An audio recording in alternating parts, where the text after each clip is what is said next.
Item ಯಾವುದೇ ಇರಲಿ try ಮಾಡಿ ಆಚಿ ಚಿಕನ್ ಮಸಾಲಾ. ಆಚಿ ಚಿಕನ್ ಮಸಾಲಾ.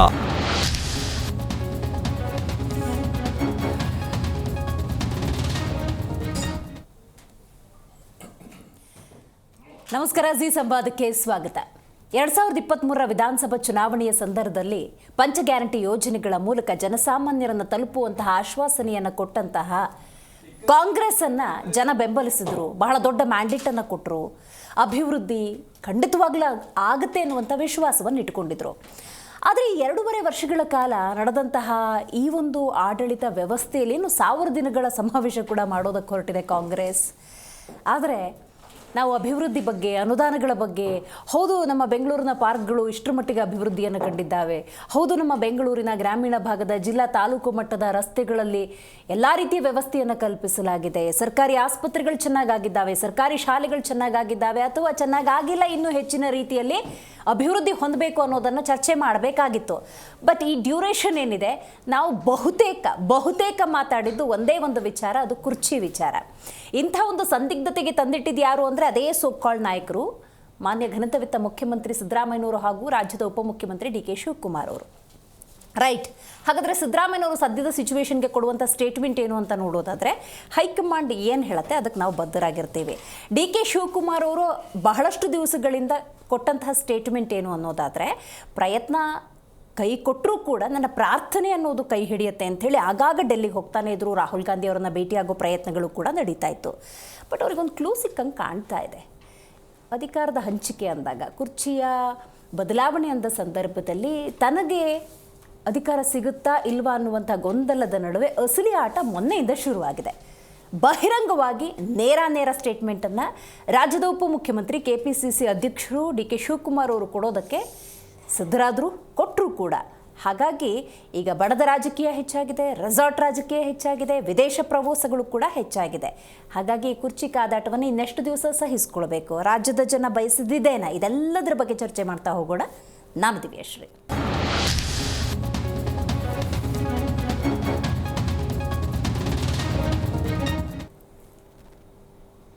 ಇವತ್ತು ಮತ್ತೊಂದು ಘಟನೆ ನಡೀತು. ಮುಖ್ಯಮಂತ್ರಿ ಸಿದ್ದರಾಮಯ್ಯನವರು, ರಾಜ್ಯದ ಉಪಮುಖ್ಯಮಂತ್ರಿ ಡಿ ಕೆ ಶಿವಕುಮಾರ್ ಅವರು ಒಂದೇ ವೇದಿಕೆಯಲ್ಲಿ ಕಾಣಿಸ್ಕೊಳ್ತಾರೆ. ಇಷ್ಟು ದಿವಸ ಯಾವುದಾದ್ರು ಒಂದು ವೇದಿಕೆಯಲ್ಲಿ ಕಾಣಿಸ್ಕೊಂಡಾಗ ಒಂದು ಹಾಸ್ಯ ಚಟಾಕಿ ಹಾರಿಸೋದು, ಏನೋ ಅವ್ರಿಗೆ ಇವ್ರು ಪೇಟ ಹಾಕೋದು, ಅದೇನೋ ಟವಲ್ ಹಿಡ್ಕೊಂಡು ಏನೋ ಒಂದು ಪ್ರತಿಭಟನೆ ಮಾಡಿದ್ರು, ಅವ್ರಿಗೆ ಇವ್ರು ಕೊಟ್ಟೋದೇನು, ಇಂಥ ಘಟನೆಗಳು ನಡೀತಾ ಇತ್ತು. ಅವನ್ನೆಲ್ಲ ಮಾಧ್ಯಮದವರು ಚೆನ್ನಾಗಿ ಕ್ಯಾಪ್ಚರ್ ಮಾಡಿ, ನೋಡಿ ಒಂದು ಪಕ್ಷ ಅಂದಾಗ, ನಾಯಕರು ಅಂದಾಗ ಹೇಗಿರಬೇಕು ಅನ್ನೋದಕ್ಕೆ ಸೂಚಕವಾಗಿ ವರದಿ ಮಾಡ್ತಾಯಿದ್ರು. ಬಟ್ ಇವತ್ತಿನ ವೇದಿಕೆ ಇದೆಯಲ್ಲ, ಬಹಳಷ್ಟು ಕುತೂಹಲವನ್ನು ಹೆಚ್ಚು ಮಾಡ್ತು. ಯಾಕಂದರೆ ಪಕ್ಕದಲ್ಲೇ ಕೂತ್ಕೊಂಡಿದ್ರು, ಗಪ್ಚುಪ್, ಯಾರೂ ಮಾತಾಡಿಲ್ಲ ರಾಜಕೀಯದಲ್ಲಿ. ಹಾಗಾಗಿ ಈ ಪವರ್ ಶೇರಿಂಗ್ನ ಫೈಟ್ ನಿಲ್ಲುವ ಲಕ್ಷಣಗಳಿಲ್ಲ ಅನ್ನೋದು ಗೊತ್ತಾಗ್ತಾ ಇದೆ. ಡಿ ಕೆ ದೆಹಲಿ ಪ್ರವಾಸದ ಬಳಿಕ ಗುಸುಗುಸು ಅನ್ನೋದು ಹೆಚ್ಚಾಗಿದೆ. ದೆಹಲಿಯಲ್ಲಿ ಡಿ ಕೆ ಬ್ರದರ್ಸ್ ಹಾಗಾದರೆ ಹೊಸ ರೀತಿಯ ನಾಟಕ ಶುರು ಮಾಡಿದ್ದಾರಾ, ತಮ್ಮದೇ ಆದಂತಹ ಪ್ರಯತ್ನಕ್ಕೆ ಕೈ ಹಾಕಿದ್ದಾರಾ ಅನ್ನೋದೇ ಸದ್ಯದ ಪ್ರಶ್ನೆ.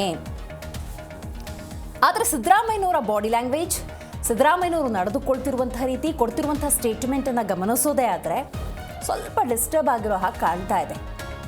ಅದಕ್ಕೆ ತಕ್ಕಂಗೆ ಅಭಯ್ ಪಾಟೀಲ್ ಅವರು ಇವತ್ತು ಮಾತಾಡ್ತಾ ಇದ್ರು. ಲೆಟ್ ಮಿ ರಿಕಾಲ್, 60 ಆದಮೇಲೆ ಅರಳು ಮರಳು ಅಂತಾರಲ್ಲ, ಹಂಗಾಗ್ಬಿಟ್ಟಿದೆ ಸಿದ್ದರಾಮಯ್ಯನವ್ರಿಗೆ ಅಂತ ಹೇಳ್ತಾ ಇದ್ರು.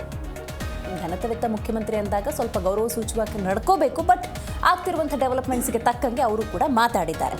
ಆದರೆ ಇವತ್ತು ನೋಡಿ, ಒಂದೇ ವೇದಿಕೆಯಲ್ಲಿದ್ದಾರೆ CM DCM, ಮಾತಿಲ್ಲ, ಕತೆ ಇಲ್ಲ, ನಾನೊಂದು ಕಡೆ ನೀನೊಂದು ಕಡೆ ಅನ್ನೋ ರೀತಿ. ಸುಮಾರು 30 ನಿಮಿಷ ಅಕ್ಕಪಕ್ಕ ಕೂತ್ಕೊಂಡಿದ್ರು, ಆದರೂ ಕೂಡ ಫುಲ್ ಸೈಲೆಂಟ್. ಹಾಗಾದರೆ ಇದನ್ನು ಶೀತಲ ಸಮರ ಅಂತ ಕರಿಬೇಕಾ? ಪಾಪ ಕಾರ್ಯಕ್ರಮಕ್ಕೆ ಹೋಗಿದ್ರಲ್ಲ, ಅಲ್ಲಿ ಇನ್ವಿಟೇಷನ್ ನೋಡೋದ್ರಲ್ಲಿ ಇಬ್ಬರು ಕೂಡ ಬಹಳ ಬ್ಯುಸಿ ಆಗಿದ್ರು ಅಂದ್ಕೋಬೇಕಾ, ಗೊತ್ತಿಲ್ಲ. ರೈಟ್. ಡಿ ಕೆ ಶಿವಕುಮಾರ್ ಮಾತಾಡಿದ್ದಾರೆ, ಬನ್ನಿ ಒಂದ್ಸಲ ಕೇಳ್ಕೊಂಬರೋಣ. ಬಂದು ಈ ಪವಿತ್ರವಾದಂಥ ಕ್ಷೇತ್ರದಲ್ಲಿ ನನಗೆ ನನ್ನದೇ ಆದಂಥ ನಂಬಿಕೆ ಇರುತ್ತೆ. ಸೊ ಮರಕ್ಕೆ ಬೇರೆ ಎಷ್ಟು ಮುಖ್ಯನೋ ಮನುಷ್ಯನಿಗೆ ನಂಬಿಕೆ ಕೂಡ ಮುಖ್ಯ. ಅವ್ರವ್ರಿಗೆ ಅವ್ರದ್ದೇ ಆದಂಥ ನಂಬಿಕೆಗಳಿರ್ತದೆ. ಸೊ ಆ ನಂಬಿಕೆ ಮೇಲೆ ನಾನು ಇಲ್ಲಿ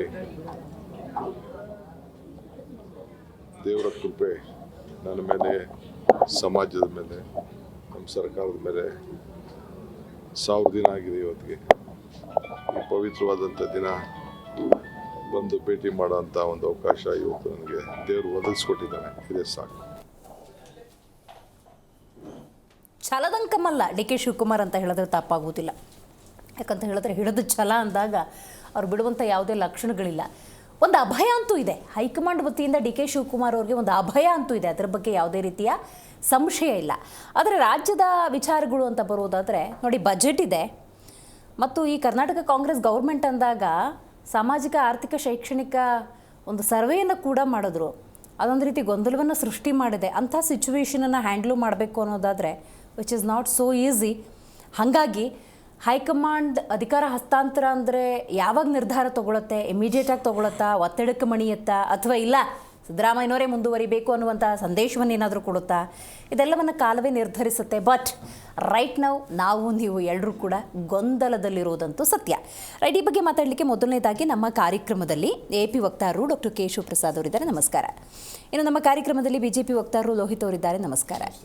ರಾಜಕೀಯ ಚಿಂತಕರು ಅರವಿಂದ್ ಅವರಿದ್ದಾರೆ, ನಮಸ್ಕಾರ. JDS ವಕ್ತಾರರು ನಾಗೇಂದ್ರ ಬಾಬು ಪ್ರಸಾದ್ ಅವರಿದ್ದಾರೆ, ನಮಸ್ಕಾರ. ಕೇಶವ್ ಸರ್, ನೀವು ಹೇಳಬೇಕು, ಏನಾಗ್ತಿದೆ ರಾಜ್ಯದಲ್ಲಿ ನಿಜಕ್ಕೂ ಕೂಡ ಅರ್ಥ ಆಗ್ತಾ ಇಲ್ಲ. ನಾನು ಆಗಲೇ ಹೇಳ್ತಾ ಇದ್ದೆ, 2.5 ವರ್ಷಗಳು ಅಂದಾಗ ನಾವು ಸಹಜವಾಗಿ ಅನುದಾನ ಬಂದಿದೆ, ಬಂದಿಲ್ಲ, ರಸ್ತೆ ಅಭಿವೃದ್ಧಿ ಆಗಿದೆ, ಆಗಿಲ್ಲ, ಮೂಲಸೌಕರ್ಯಗಳು ಸಿಕ್ಕಿಲ್ಲ, ಇದ್ರ ಬಗ್ಗೆ ಚರ್ಚೆ ಮಾಡಿದ್ರೆ ಅದನ್ನು ಒಂದು ಸ್ಪರ್ಧಾತ್ಮಕ ರಾಜಕೀಯ ಅಂತ ಕರಿಬೋದು. ಬಟ್ ನಾವು ಬಹುತೇಕ ಒಂದು ಕುರ್ಚಿ ಬಗ್ಗೆನೇ 2.5 ವರ್ಷ ಮಾತಾಡಿದ್ದು ಅಂತ ಅನಿಸುತ್ತೆ. ಇದನ್ನೆಲ್ಲ ಜನ ಬಯಸಿದ್ದು. ಈಗ ನೋಡಿ, ಸುಮಾರು ಇನ್ನೊಂದು 3 ತಿಂಗಳು ಹೋದರೆ 3 ವರ್ಷ ಮುಗಿಯುತ್ತೆ ಸರ್ಕಾರಕ್ಕೆ.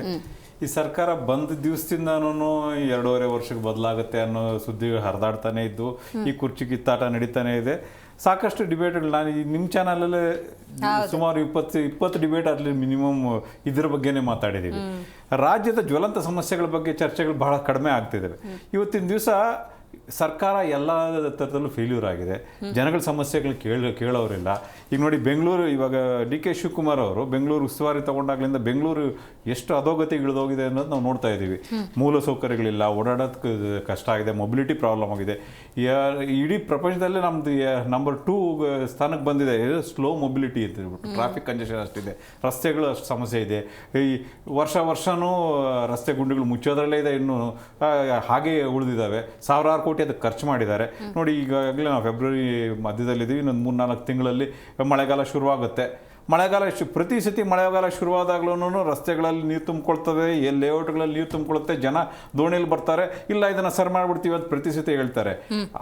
ಈ ಮಳೆಗಾಲದಲ್ಲಿ ಏನು ಜನಕ್ಕೆ ತೊಂದರೆ ಆಗಬಾರ್ದು ಅಂದರೆ ಅವ್ರು ಇವಾಗಿಂದ ಕಾರ್ಯಪ್ರವೃತ್ತರಾಗಬೇಕು. ಅದ್ರ ಬಗ್ಗೆ ಗಮನ ಹರಿಸ್ತಾ ಇಲ್ಲ. ಬೇರೆ ಸಮಸ್ಯೆಗಳು ಸಾವಿರಷ್ಟಿದ್ದಾವೆ. ಈಗ ಇತ್ತೀಚೆಗೆ ಒಂದು ಹೆಚ್ಚು ಡಿಬೇಟ್ ಆಗ್ತಿರೋದು ಏನಂತಂದರೆ RCB ಪಂದ್ಯ ಬೆಂಗಳೂರಲ್ಲಿ ನಡೆಯುತ್ತೋ ಇಲ್ವಾ ಅಂತ ಹೇಳ್ಬಿಟ್ಟು. ಈ ಹಿಂದೆನೂ ಸಾಕಷ್ಟು ಸತಿ ಕ್ರಿಕೆಟ್ ಪಂದ್ಯಗಳು ನಡೆದಿದ್ದಾವೆ. ಅವ್ರೇನಂದರೆ ಪೊಲೀಸ್ ಹತ್ರ ಪರ್ಮಿಷನ್ ತಗೊಳ್ತಿದ್ರು, ನಡೆಸ್ತಿದ್ರು. ಸರ್ಕಾರ ಇದರಲ್ಲಿ ಇನ್ವಾಲ್ವ್ ಆಗಿದ್ದು ನಾವು ನೋಡೇ ಇಲ್ಲ.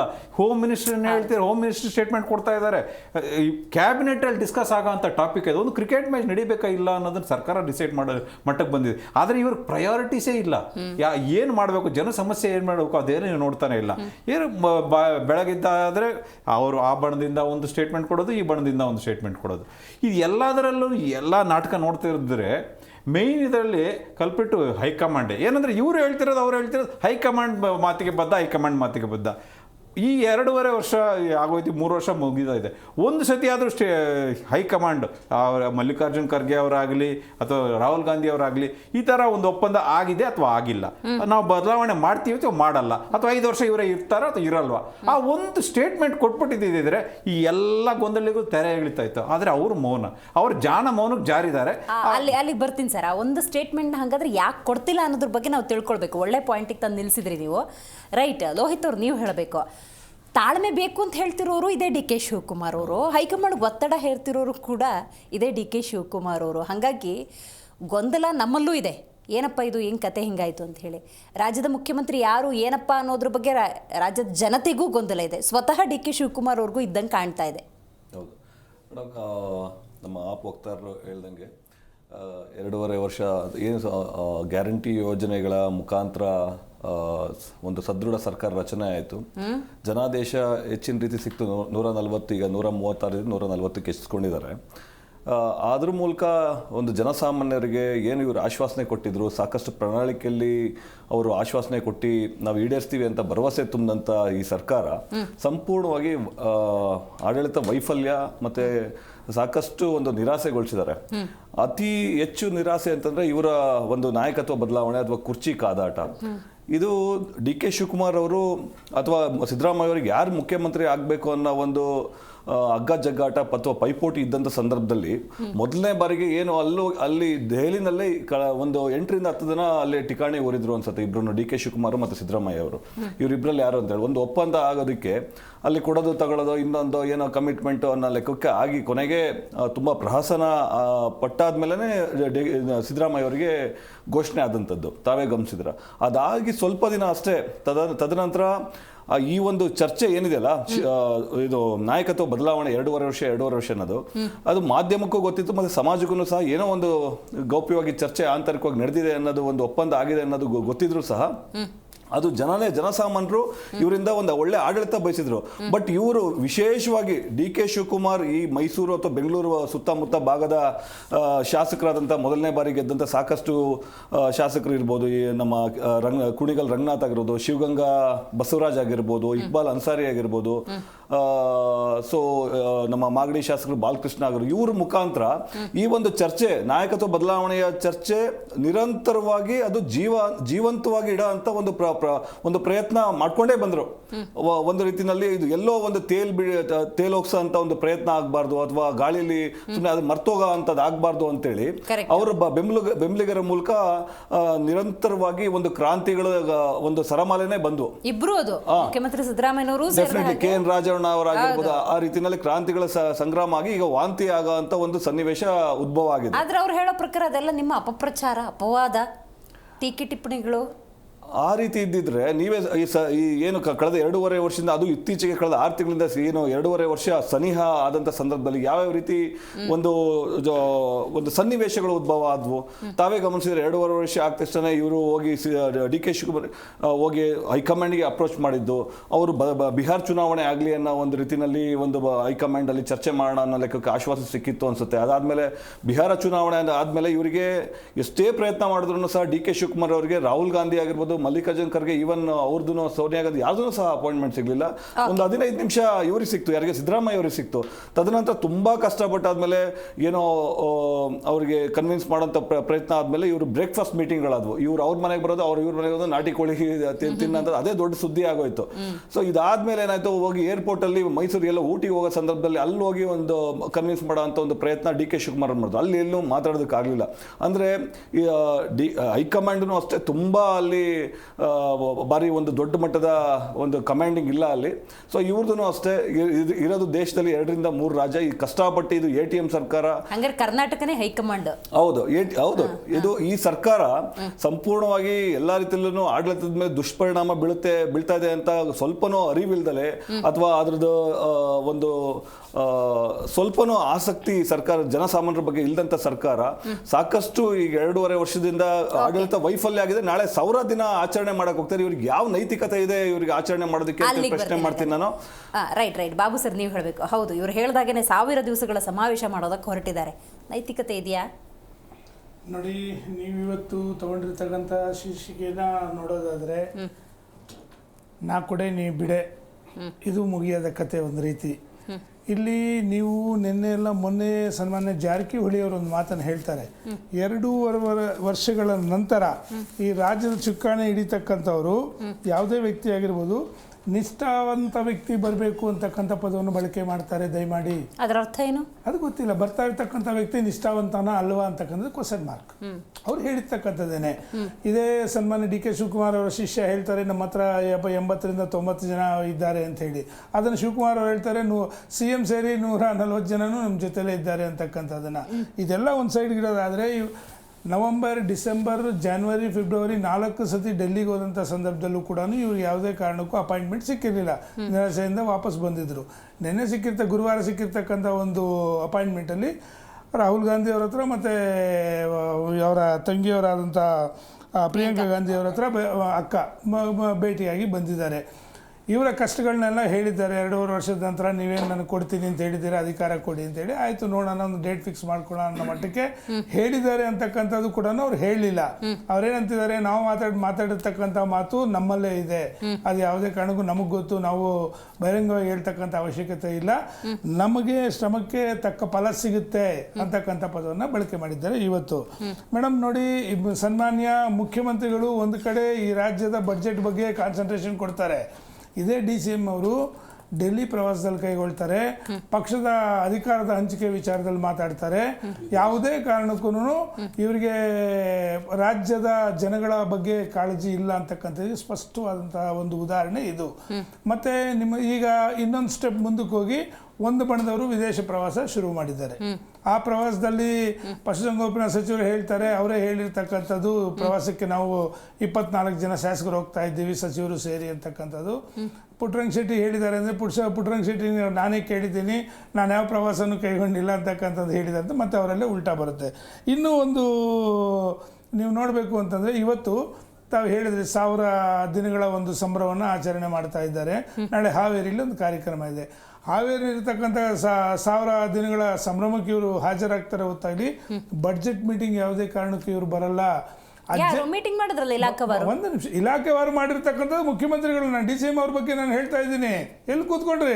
ರಾಜ್ಯದ ಬಗ್ಗೆ ಇರ್ತಕ್ಕಂಥ ಕಾಳಜಿ ಸಭೆ ಮಾಡಿದ್ದಾರೆ ಮುಖ್ಯಮಂತ್ರಿ, ಎಲ್ಲ ಇಲಾಖೆವಾರು ಮಾಡಲೇಬೇಕು. ಅವ್ರಿಗೆ ಕ್ಲಾರಿಟಿ ಇದೆ, ತಾನೇ ಮುಖ್ಯಮಂತ್ರಿ ಅಂತ ಅವ್ರು ಮಾಡ್ಕೊಂಡು ಹೋಗಿದ್ದಾರೆ. ಅದನ್ನೇ ಈಗ ನಾನು ಕೂಡ ಸಾರಿಗೆ ಇಲಾಖೆಯಲ್ಲಿ ಇದ್ದೀನಿ, ನಮ್ಮನ್ನು ಕರೆದಿದ್ದಾರೆ, 68 ಸಂಘಟನೆಗಳನ್ನ ಕರೆದಿದ್ದಾರೆ. ನಮ್ದಿದೆ ಸಾರಿಗೆ ಇಲಾಖೆದಿತ್ತು. ಸರಿ, ಈ ರೀತಿ ಒಂದು ರೀತಿ ಅವರು ರಾಜ್ಯದ ಒಂದು ಬಡ್ಜೆಟ್ ಬಗ್ಗೆ ಕಾನ್ಸಂಟ್ರೇಷನ್ ಕೊಟ್ಟಿದ್ರೆ, ಮಾನ್ಯ ಉಪಮುಖ್ಯಮಂತ್ರಿಗಳು ಅಜ್ಜಯ್ಯನ ಇದಕ್ಕೆ ಏನು ಪೂಜೆಗೆ ಹೋಗಿದ್ದಾರೆ. ಇವರಿಗೆ ರಾಜ್ಯದ ಹಿತ ಮುಖ್ಯನಾ ಇಲ್ಲ ಅಂತಂದರೆ ಬೇರೆ ಕೆಲಸಗಳು ಮುಖ್ಯನಾ ಅಂತಕ್ಕಂಥದ್ದು ಮತ್ತೊಂದು. ಮತ್ತು ಯಾರೋ ಚಂದ್ರರಾಜ್ ಹಟ್ಟಿ ಅಂತಕ್ಕಂಥವ್ರು ಈ ಸ್ಟೇಟ್ಮೆಂಟನ್ನು ನೋಡ್ತಾ ಇದ್ದೆ ನಾನು, ಆದಷ್ಟು ಬೇಗ ಶುಭ ಸುದ್ದಿ ಕೇಳ್ತೀರಾ ಅಂತ. ಜನಗಳನ್ನ ನೀವು ಎಲ್ಲೋ ಒಂದು ರೀತಿ ಡೈವರ್ಟ್. ಯಾವ ರೀತಿ ಡೈವರ್ಟ್ ಅಂತಂದರೆ, ಉಚಿತಗಳು ಕೊಟ್ಟ ನಂತರ ಈ ರಾಜ್ಯದಲ್ಲಿ ಯಾವುದೇ ಕಾರಣಕ್ಕೂ ಹಣ ಒದಗಿಸೋದಕ್ಕೆ ಯಾವುದಕ್ಕೂ ಆಗ್ತಾ ಇಲ್ಲ. ಮೇಡಮ್, ಒಂದು ಮಾತು ಗುರ್ತು ಇಟ್ಕೊಳ್ಳಿ, ಮಾನ್ಯ ಮುಖ್ಯಮಂತ್ರಿಗಳ ಮಗ ಅವರು ಬೇಕು ಅಂತಲೇ ಈ ವಿಷಯ ಮೇಲೆತ್ತಾರೆ. ಅವ್ರಿಗೆ ಇವತ್ತಿನವರೆಗೂ ನೋಟಿಸ್ ಕೊಡೋದಿಲ್ಲ. ಎಷ್ಟು ಸತಿ ಅವರು ಈ ವಿಚಾರ ಪ್ರಸ್ತಾಪ ಮಾಡಿದ್ರು, ನಮ್ಮ ತಂದೆಯವರೇ 5 ವರ್ಷ ಅಂತ, ಯಾಕಂದ್ರೆ ಜವಾಬ್ದಾರಿ ಸ್ಥಾನದಲ್ಲಿರ್ತಕ್ಕಂಥ ಮುಖ್ಯಮಂತ್ರಿ ಮಗ. ಆದರೆ ಗೊತ್ತಲ್ವ, ನಾಳೆ ಬೆಳಿಗ್ಗೆ ಸರ್ಕಾರ ಬಿದ್ದರೆ ಎಷ್ಟು ಪ್ರಾಬ್ಲಮ್ ಆಗುತ್ತೆ ಅಂತಕ್ಕಂಥದ್ದು, ಏರ್ಪೇರ್ ಆದರೆ ಅಂತಕ್ಕಂಥ ಅವ್ರಿಗೆ ಗೊತ್ತಿದೆಯಲ್ಲ. ಹಾಗಾದರೆ ಅವ್ರು ಏನಕ್ಕೆ ಹೇಳ್ತಾರೆ? ಉಚಿತಗಳು ಕೊಟ್ಟಿರೋದ್ರಿಂದ ಎಲ್ಲೋ ಸರ್ಕಾರಗಳು ನಡೆಸೋಕ್ಕಾಗ್ತಾ ಇಲ್ಲ. 3 ದಿನಕ್ಕೆ ಒಂದು ವಿಷಯ. ಕಳೆದ 2.5 ವರ್ಷಗಳಲ್ಲಿ ಮೇಡಮ್ ಒಂದು ದಿನ ಕೂಡ ಗ್ಯಾಪ್ ಕೊಡ್ದಂಗೆ ಇವರು ಒಂದೊಂದು ವಿಚಾರವನ್ನು ಎತ್ತಿ ಡೈವರ್ಟ್ ಮಾಡ್ಕೊಂಡು ಮುಂದಕ್ಕೆ ಹೋಗಿರ್ತಕ್ಕಂಥದ್ದು ಒಂದು. ಆಮೇಲೆ ಇನ್ನೊಬ್ಬರು ಹಿರಿಯರು ಇವತ್ತು ಹೇಳ್ತಾ ಇದ್ರು, ಈ ರೀತಿ ನಮ್ಮ ಹೇಳಿಕೆಗಳು ನಮ್ಮ ಪಕ್ಷಕ್ಕೇನೆ ಡ್ಯಾಮೇಜ್ ಆಗ್ತದೆ ಅಂತ. ಅಲ್ಲಿಗೆ ಬರ್ತೀನಿ ಸರ್, ನಾನು ಅದೇ ವಿಷಯವನ್ನು ಪ್ರಸ್ತಾಪ ಮಾಡೋಣ ಅನ್ಕೊಂಡಿದ್ದೆ. 2 ವಿಚಾರಗಳೇ ಹೇಳ್ಬಿಡ್ತೀನಿ, ಮುಗಿಸ್ಬಿಡ್ತೀನಿ. ಬಂದೆ ಒಂದು ಬ್ರೇಕ್ ಆಗಿಬಿಡುತ್ತೆ. ಹಾಗಾಗಿ ಅರವಿಂದ್ ಸರ್, ಕುರ್ಚಿ ವಿಚಾರ, ನೀವು ಅದು ಏನೇ ಮಾಡಿದ್ರೂ ಅದೊಂದು ಸಮಸ್ಯೆನೇ. ಯಾಕೆಂದರೆ ಅದು ಕುರ್ಚಿ, ಅದನ್ನು ಈ ಮಟ್ಟಕ್ಕೆ ಜೀವಂತವಾಗಿರಿಸಿದ್ರೆ ಅದು ಹೈಕಮಾಂಡ್ಗೂ ಕಾಂಗ್ರೆಸ್ಗೂ ಸಮಸ್ಯೆನೇ ಅಲ್ವಾ? ನನಗೆಲ್ಲೋ ಅವರೇ ಆರ್ಕೆಸ್ಟ್ರೇಟೆಡ್ ಎಪಿಸೋಡ್ ಅಂತ ಅನಿಸುತ್ತೆ. ಈಗ ನಾವು ಅಪೋಸಿಷನ್ ಪಾರ್ಟಿಯಲ್ಲಿ ಇರೋರು ಎಲ್ಲರನ್ನೂ ತಗೊಳ್ಳೋಣ. JDS ಇಂದ ನಮ್ಮ ಬಾಬು ಸರ್ ನಮ್ಮ ಸ್ನೇಹಿತರು ಬಂದಿದ್ದಾರೆ, ಕೇಶವ್ ಅವರು ನಮ್ಮ ಸ್ನೇಹಿತರೆ, ಲೋಹಿತ್ ಅವರು BJPಯಿಂದ ಬಂದಿದ್ದಾರೆ. It has nothing to do with any of these parties, but still everybody is engaged with this. So this is the kind of rapport that they have built in to engage on non-issues. ಅರ್ಥ ಆಗ್ತಾ ಇದೆ ಅಲ್ವಾ? ಈಗ ಸರ್ಕಾರ ಬಿದ್ದರೆ ತೊಂದರೆ ಆಗುತ್ತೆ ಅನ್ನಬಹುದು. ಈ ಸರ್ಕಾರ ಬಿದ್ದರೆ ತೊಂದರೆ ಯಾರಿಗೆ? ಕಾಂಗ್ರೆಸ್ ಅವ್ರಿಗೆ ಆಗೋದು. ನೀವು ಅದನ್ನು ಲಪ್ಟಾಯಿಸ್ಕೊಳ್ಳಿ ಅಂತ ನಾನು ಹೇಳ್ತಾ ಇರೋದು. ಅಂದರೆ there is one hidden agenda that is being played out. ನೋಡಿ, ಒಂದು ಏನಂತಾರೆ, shared collective disengagement of any political issue ಅಂತ. ಅಂದರೆ ನಾವು ವ್ಯಾವಹಾರಿಕವಾಗಿ ರಾಜನೈತಿಕವಾದ ಯಾವುದೇ ಕೆಲಸಗಳನ್ನು ಮಾಡದೆ ನಾಟಕ ಇನ್ ಕರ್ನಾಟಕ ಮಾಡ್ತಾ ಇರೋಣ ಅಂತ ಎಲ್ಲೋ ಒಂದು ಕಡೆ ಶೇರ್ಡ್ ವ್ಯಾಲ್ಯೂನ ಹುಡುಕಿದಾರೇನೋ ಅಂತ ಅನಿಸ್ತಾ ಇದೆ. ಯಾಕಂದ್ರೆ ಎಷ್ಟು ದಿವಸದಿಂದ ಇದು? 1 ವರ್ಷದಿಂದನಾ, 1.5 ವರ್ಷದಿಂದನಾ? 30 ಎಪಿಸೋಡ, 40 ಎಪಿಸೋಡ? ಇದೇನಿದು? ಅವಳಿಗೆ ಯಾರೋ ಕಂಟಿನ್ಯೂಸ್ ಆಗಿ ಯಾರೋ ಸೀರಿಯಲ್ ಓಪನ್ ಮಾಡ್ತಾರಲ್ಲ, ಅವಳ ಹೆಸರು ಯಾವಾಗಲೂ ತೊಗೊಳ್ತಾರೆ ಪಾಪ. ಅದು ವಾಟ್ ಇಸ್ ದಟ್ ಯಾರ್? I don't know what is that ladies name. So ಅವ್ರು ಕಂಟಿನ್ಯೂಸ್ ಆಗಿ ಅದು ಮುಗಿಲಾರದ ಎಪಿಸೋಡ್ ಇರುತ್ತಲ್ಲ, ಹಾಗೆ I am not able to pronounce her name. It would have been Ekta Kapoor, very nicely told. So this has been a portion of Ekta Kapoor's imagination, bloody. So we shouldn't go to that level. And Karnataka being a educated and such a serious this one, and ನಾವು ಎಲ್ಲಿ ಹೋಗ್ತಾ ಇದ್ದೀವಿ? ಇದು ನಮ್ಮ ಸಂಸ್ಕೃತಿನ, ರಾಜಕೀಯ ಸಂಸ್ಕೃತಿನ. ಆಮೇಲೆ ಆಯಿತು, ಒಂದು ಪಕ್ಷ ಹಾಗೆ ಮರೆತಿದೆ, ಅವ್ರು ನಾಟಕ ಮಾಡ್ತಿದ್ದಾರೆ, ನಮ್ಮನ್ನು ಎಂಗೇಜ್ ಮಾಡ್ತಿದ್ದಾರೆ. ಬೇರೆ ಸರ್ಕಾರದಲ್ಲಿ ಇರುವಂಥ ಪ್ರಬುದ್ಧವಾಗಿರುವಂಥ ನ್ಯಾಷನಲ್ ಪೊಲಿಟಿಕಲ್ ಪಾರ್ಟೀಸ್ಗೆ ಏನಾಗಿದೆ? Why are they not taking the benefit of that? ಅವ್ರು ಅದನ್ನು ಸರಿ ಮಾಡ್ತಾ ಇಲ್ವಾ? ಬಿಡಿ, ಅದರ ಬೆನಿಫಿಟ್ ನೀವು ತಗೊಳ್ಳೋಕೆ ಸಾಧ್ಯತೆ ಇದೆ ಅಲ್ವಾ? ಬಿಜೆಪಿ ಅವ್ರು ತಗೊಳ್ಬೋದಿತ್ತಲ್ಲ. ಅದೇ ಯಡಿಯೂರಪ್ಪ ಅವ್ರು ಇದ್ದಿದ್ರೆ ಇಷ್ಟೊತ್ತಿಗೆ ಅವ್ರನ್ನ ಡಿಸ್ಮ್ಯಾಂಟ್ಲೇ ಮಾಡಿಬಿಟ್ಟಿರೋರೇನೋ. ಅಂದ್ರೆ ಎಲ್ಲೂ ಸೀರಿಯಸ್ನೆಸ್ ಇಲ್ಲ, ಅಂದ್ರೆ ಒಂದು ನಿರ್ಲಿಪ್ತತೆಯನ್ನು ಹುಡುಕ್ತಾ ಇದ್ದಾರೆ. So they are trying to find one ನಾಟಕ್ in Karnataka and want to continue with Ekta Kapoor's imagination. And is this what we are going to see? ಅಂದರೆ ಇದು ಒಂದು ಡಿಸ್ಫ್ರಾಂಚೈಸಿಂಗ್, ಅಂದರೆ ನಮ್ಮ ಓಟಿಗೆ, ನಮ್ಮ ಡೆಮೋಕ್ರಸಿಗೆ ಒಂಥರ ಮಾಕ್ರಿ ಮಾಡ್ತಾ ಇರೋ ಆ ರೀತಿಯಿಂದ ಒಂದು ಡಿಸ್ಎಂಗೇಜ್ಮೆಂಟ್ ಇದೆಯಲ್ಲ, it is worst kind of this one. You do right or wrong is different, but then disengagement, ಯಾರಿಗೂ ಆಸಕ್ತಿ ಇಲ್ಲ, ಯಾರಿಗೂ ಒಂದು ಟಾಪಿಕ್ ಸೆಟ್ ಮಾಡೋಕ್ಕಾಗ್ತಾ ಇಲ್ಲ. ಈಗ ಅಲ್ಲಿ ಅಡ್ಮಿನಿಸ್ಟ್ರೇಷನ್ ಸರಿ ಇಲ್ಲ, ಪ್ರೈಸ್ ರೈಸ್ ಆಗ್ತಾ ಇದೆ, ಇಲ್ಲದಿದ್ದರೆ ಇನ್ನೊಂದಿಷ್ಟು ಕಾಮಗಾರಿಗಳಿಗೆ ದುಡ್ಡಿಲ್ಲ ಅಂದರೆ what is BJP doing? I'm not targeting only BJP. I'm talking about any of the political parties existing who are not in the treasury bench today. And they're all we should mind ourselves that it is a national political party. They are guided by ethics and ethos, but they are not engaging themselves seriously. It is a serious allegation which I would like to throw upon, and especially BJP being the foremost of it, should be serious about it. BBMP election is late agaitu. BJP ಅವರು ಪಟ್ಟಿಡಿದ್ಬಿಟ್ಟು ಏನು ಕುತ್ಕೊಂಡ್ರ, ಉಪಸತ್ಯಾಗ್ರಹ ಕೂತ್ಕೊಂಡ್ರ, ಎಲ್ಲಾದರೂ freedom ಪಾರ್ಕಲ್ಲಿ ಜಪ್ತ್ ಮಾಡ್ಕೊಂಡ್ಬಿಟ್ಟು 30 ದಿವಸ ಅಲ್ಲಿ ಡೆಲ್ಲಿಯಲ್ಲಿ ಹಂಗೆ ಕೂತ್ಕೊಂಡ್ರು, ಇಲ್ಲಿ ಕೂತ್ಕೊಂಡ್ರು, ಅಲ್ಲಿ ಕೂತ್ಕೊಂಡ್ರು ಹೇಳ್ತಾರಲ್ಲ, ಇವ್ರು ಯಾವುದಾದ್ರೂ ಒಂದು ಗಾಂಧಿ ತತ್ವದ ಮೇಲೆ ಕೂತ್ಕೊಂಡ್ಬಿಟ್ಟು ಮುಂದೆ ಹೊರ್ಕೊಂಡು ಹೋದ್ರ ಮೂಡ ಅಂತ ಒಂದು ಸ್ವಲ್ಪ ಏನೋ ಸೀರಿಯಸ್ ಆಗಿ ತೊಗೊಂಡ್ರು, ಅದನ್ನು ಕೈಗೆ ಬಿಟ್ರೆ, ಯಾಕಂದ್ರೆ ಅವ್ರವರೇ 4-8 ಜನ ಸಿಗಾಕತ್ತಾರೆ ಅಂತ. ಅದನ್ನೂ ಸರಿಯಾಗಿ ತಾರ್ಕಿಕ ಹಂತಕ್ಕೆ ತೊಗೊಂಡಿಲ್ಲ. ಅವತ್ತಿನ ದಿವಸದಿಂದ ಇವತ್ತಿನವರೆಗೂ ಒಂದಾದರೂ ಕರೆಕ್ಟಾಗಿ ಸೀರಿಯಸ್ ಪ್ರತಿಭಟನೆ ಮಾಡ್ತೀವಿ ಅಂತ ಅನೌನ್ಸ್ ಮಾಡೋದು, ಹೋಗೋದು, ಅದು ಒಂಥರ ನಾಟಕ ಟೈಪ್ ಮಾಡ್ಕೊಂಡು ಹೋಗ್ತಾ ಇದ್ದಾರೆ. ಸೀರಿಯಸ್ ಆಗಿ ನಾವು ಉಪಸತ್ಯಾಗ್ರಹ ಕೂತ್ಕೊಳ್ತೀವಿ, ನಾವು ಇದನ್ನು ಹಿಂಗೆ ಮಾಡ್ತೀವಿ, ಲೋಕಾಯುಕ್ತ ಈ ರೀತಿ ಮಾಡ್ತಾ ಇಲ್ಲ, ACB ತೆಗೆದಾಕ, ಅಂದರೆ see something which is very serious debate, deliberation, and it is our stand that politics has to move in this way ಅನ್ನುವಂಥ ರಾಜಕೀಯ ಲೀಡರ್ಶಿಪ್ಪು ಒಂದು ನಾವು ನೇತಾರರು we will set the agenda ಅನ್ನುವಂಥ ಮಾಡುವಂಥ ದರಿದ್ರ ಬೇರೆ ಪಕ್ಷಕ್ಕೂ ಇಲ್ಲ, ಇವ್ರಿಗೂ ಇಲ್ಲ. ಅಂದರೆ they are all making fool of every Karnatakan, every person who is interested in the development of state and in terms of nation and our society. ಇದು ನಾನು ಹೇಗೆ ಹೇಳಬೇಕು ಅಂತ ಗೊತ್ತಾಗ್ತಾ ಇಲ್ಲ. ರೈಟ್, ಮಾತಾಡ್ತೀನಿ ಸರ್. ಬಂಡ ಸರ್ಕಾರ ಇದು. ನಾವು ಮೊನ್ನೆ ಕೋಟಿ ಅಬಕಾರಿ ಇಲಾಖೆದು RB ತಿಮ್ಮಾಪುರ ವಿರುದ್ಧ ಅಹೋರಾತ್ರಿ ಧರಣಿ ಮಾಡಿದೀವಿ. ಇದು ಯಾವುದಕ್ಕೂ ಸಹ ಸ್ಪಂದನೆ ಇಲ್ಲದಂತ ಒಂದು ಯಾವುದೇ ರೀತಿನೂ ಸರ್ಕಾರ. I share that with Lohit, but at the same time, Lohit avare, let us forget all the smaller things, marginalized lines between ourselves. But ನೀವು ಯಾವುದಾದ್ರೂ ಒಂದು ಒಳ್ಳೆ ಎಜೆಂಡಾ ತೊಗೊಂಡು ಬಂದ್ರ, ಈಗ ಅದು ಪೇಪರಲ್ಲಿ ಬಂತು, ಆಮೇಲೆ ನೀವು ಪ್ರತಿಭಟನೆ ಮಾಡಿದ್ರಿ. Is this the quality of national level politics? Is it not degrading? Question yourself. Have you set an agenda which is mammothic good, and ಇವತ್ತು ನಿಮ್ಮ ಜನರು ಅಲ್ಲಿ ಉಪಸತ್ಯಾಗ್ರಹದಲ್ಲಿ ಕೂತಿದಾರ, ಗಾಂಧಿ ತತ್ವದ ಮೇಲೆ ಕೂತ್ಕೊಂಡು ನೀವು ಡೆಮೋಕ್ರಸಿ ನಡೆಸ್ತಾ ಇದ್ದೀರಾ. ಹಲವಾರು ಬಾರಿ ಪೇಪರ್ ಬಂದಿರೋದಕ್ಕೆ ಹೋಗ್ಬಿಟ್ಟು ಪ್ರತಿಭಟನೆ ಮಾಡಿದ್ವಿ ಒಂದು ದಿವಸ. ಈ ಸರ್ಕಾರ ಥಿಂಗ್ಸ್ ಮಾಡಬೇಡಿ. Let me finish. ಠೋಸ್ ಆಗಿ ಒಂದು ಕೋರಲ್ಲಿ ನಮ್ದೊಂದು ಕಾನ್ಸೆಪ್ಟ್ ಇದೆ, ಇದನ್ನ ನಾವು ತರಬೇಕು ಅನ್ಕೊಂಡಿದ್ವಿ, ಇದು ಆಗ್ತಾ ಇಲ್ಲ, ಇದು ಡಿಮಾಂಡ್ ಮಾಡಿದ್ವಿ, ಇದು ಮಾಡ್ತಾ ಇಲ್ಲ ಅನ್ನೋದು ಆಪಾದನೆ ಮಾಡೋಕ್ಕೂ ನಿಮ್ಗೆ ಆಗ್ತಾ ಇಲ್ವಲ್ರಿ? Are you setting an agenda to the core? ಪೇಪರಲ್ಲಿ ಬಂದಿರೋದನ್ನ ನೋಡ್ಕೊಂಡ್ಬಿಟ್ಟು ಅಲ್ಲಿ ನೀವು ಮಾಡಲೇಬೇಕಿತ್ತು, ಅದನ್ನ ಮಾಡಿದ್ದೀರಾ? ನೀವಾಗೆ ಪ್ರೊಯಾಕ್ಟಿವ್ ಆಗಿ ಯಾವ್ದೊಂದು ಸೆಟ್ ಮಾಡಿದ್ರೆ ಹೇಳಿ ನೋಡೋ ಅಂತಿರೋದಿಲ್ಲ. ಸರ್, ಮೊನ್ನೆ ತಗೊಳ್ಳಿ 5% ಏಕಾಏಕಿ ಇದು ಮೆಟ್ರೋ ಪ್ರೈಸ್ ಇನ್ಕ್ರೀಸ್ ಮಾಡಿದ್ರು. ನಮ್ಮ ಹೋರಾಟದ ಪ್ರತಿಫಲವಾಗಿ ಅದನ್ನ ವಾಪಸ್ ತಗೊಂಡ್ರು. ಅದಾದ್ಮೇಲೆ ಕೇಳಿ ಸರ್, ವಾಲ್ಮೀಕಿ ಹಗರಣ ಏನು ಸರ್, ಸಚಿವ ನಾಗೇಂದ್ರ ಲೋಹಿತ್ ಅವರೇ, ಅದರ ಅರ್ಥ you are not at all monitoring ಅಂತ. We are monitoring. ಯೋಚನೆ ಮಾಡಿ, ಎಷ್ಟು ವಾಲ್ಮೀಕಿ ನಿಗಮದ ಹಗರಣ ಯಾರು ಮೇಡಮ್? ಇವತ್ತು ಜೈಲಿಗೆ ಹೋಗಂತ ಪರಿಸ್ಥಿತಿ ಆಯ್ತು. ದೋಯ್ತವ್ರೆ, ಅದು ಪೇಪರ್ ಅಲ್ಲಿ ಬಂತು, ಒಬ್ರು ಯಾರೋ ತೀರ್ಕೊಂಡು ಹೋಗಿದ್ರು, ಅದಾದ್ಮೇಲೆ ಪೇಪರ್ ಅಲ್ಲಿ ಬಂತು, ಅದಾದ್ಮೇಲೆ ನೀವು ಎಚ್ಚರಿಕೊಂಡಿದ್ರಿ. ಅದೇ ನಾನು ಹೇಳ್ತಾ ಇದ್ದೀನಿ, ಅದನ್ನೇ ನೀವು ಸರ್ಟಿಫಿಕೇಟ್ ಆಗಿ ಉಪಯೋಗಿಸ್ತಾ ಇದ್ದೀರಾ ಅಂದ್ರೆ low graded. This is what I mean. I'm not against you, not against BJP. What I'm trying to tell is the seriousness of this one engagement is not there. We appreciate your concerns also. ಸಾಮಾನ್ಯ ವಿಶ್ಲೇಷಕರು ನನ್ನ ಆತ್ಮೀಯರಾಗಿದ್ದಾರೆ. ಅವ್ರು ಒಳ್ಳೆ ವಿಚಾರಗಳನ್ನ ಮಾತಾಡ್ತಾ ಇದ್ದಾರೆ. ಸಂತೋಷ, ಅವ್ರ ಬಗ್ಗೆ ಕೂಡ ತುಂಬ ಗೌರವ ಇದೆ. ಸರ್ಕಾರ ಬಂದ ಡೇ ಒನ್ನಿಂದ ಕೂಡ ಪ್ರತಿದಿನ ನೀವು ಫ್ರೀಡಮ್ ಪಾರ್ಕ್ಗೆ ಬನ್ನಿ, ಇಂಥ ದಿನ ಖಾಲಿ ಇಲ್ಲ ಅನ್ನೋ ಥರ ಪ್ರತಿಯೊಂದು ವಿಚಾರದಲ್ಲೂ ಪ್ರೊಟೆಸ್ಟ್ಗಳು ಮಾಡಿದ್ದೀವಿ. ಬಂಡ ಸರ್ಕಾರ ಯಾವ ಮಟ್ಟಕ್ಕಾಗಿದೆ ಅಂತಂದರೆ ಕೊಲೆಗಳಾಗಿರ್ಬೋದು, ರೈತರ ಕೊಲೆಗಳಾಗಿರ್ಬೋದು, ಹೆಣ್ಮಕ್ಳ ಮೇಲೆ ದೌರ್ಜನ್ಯ ಆಗಿರ್ಬೋದು, ದರೋಡೆಗಳಾಗಿರ್ಬೋದು, ಅಥವಾ ಮಿನಿಸ್ಟರ್ಗಳು ಜೈಲ್ಗೆ ದಿನ ಬೆಳಗಾದ್ರೆ ಒಬ್ರು ಜೈಲ್ಗೆ ಹೋಗ್ತಾ ಇದ್ದಾರೆ ಮಿನಿಸ್ಟರ್ಗಳು. ಇವ್ರ ಬಗ್ಗೆ ನಾವು ಬೀದಿಯಲ್ಲಿ ನಿಂತ್ಕೊಂಡು ನಾವು ಪ್ರೊಟೆಸ್ಟ್ ಮಾಡಿದ್ದೀವಿ. ಆದರೂ ಕೂಡ ಇವತ್ತೇ ಎಚ್ಚೆತ್ಕೊಂಡಿಲ್ಲ.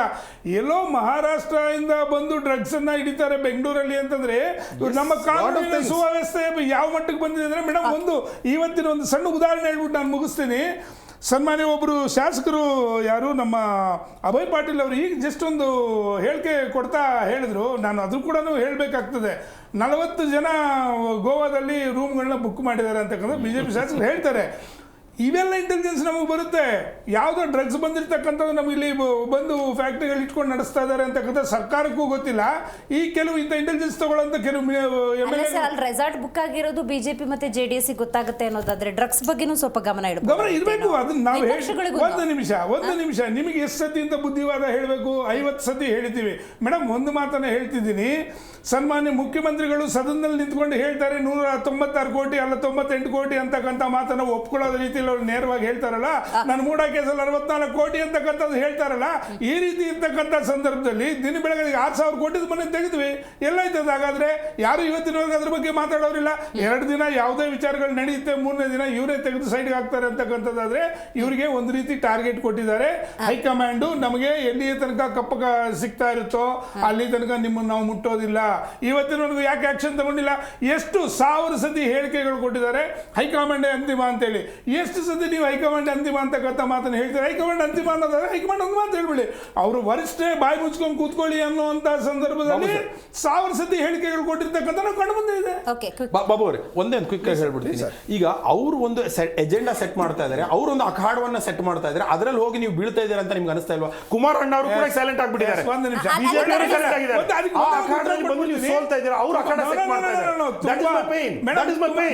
ತುಂಬಾ ಒಳ್ಳೆ ಪಾಯಿಂಟ್ ಹೇಳಿದ್ದೀರಾ. ನಾವು ಕಟ್ಟ ಕಡೆಯ ಪ್ರಜೆ ತನಕ ಕೂಡ ಬೀದಿಲಿ ಹೋಗಿ ಎಲ್ಲ ಕ್ಷೇತ್ರಗಳಿಗೂ ಹೋಗಿ ಈ ರಾಜ್ಯ ಸರ್ಕಾರದ ವೈಫಲ್ಯಗಳನ್ನು ಮನವರಿಕೆ ಮಾಡಿಕೊಡ್ತಾ ಇದ್ದೀವಿ. ಇವತ್ತು ಈ ಕ್ಷಣದಲ್ಲಿ ನೀವು ಸರ್ಕಾರಕ್ಕೆ ಏನಾದ್ರು ಚುನಾವಣೆ ಇಡಿ, ಜನಗಳು ಆಟೋಮೆಟಿಕ್ ಆಗಿ ನಮ್ಮನ್ನ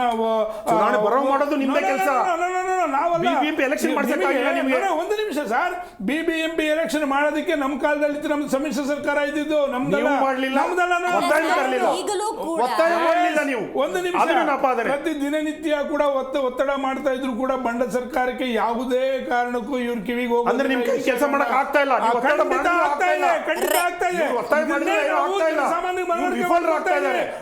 ಸಕ್ಸಸ್ ಆಗಿದ್ದೀವಿ.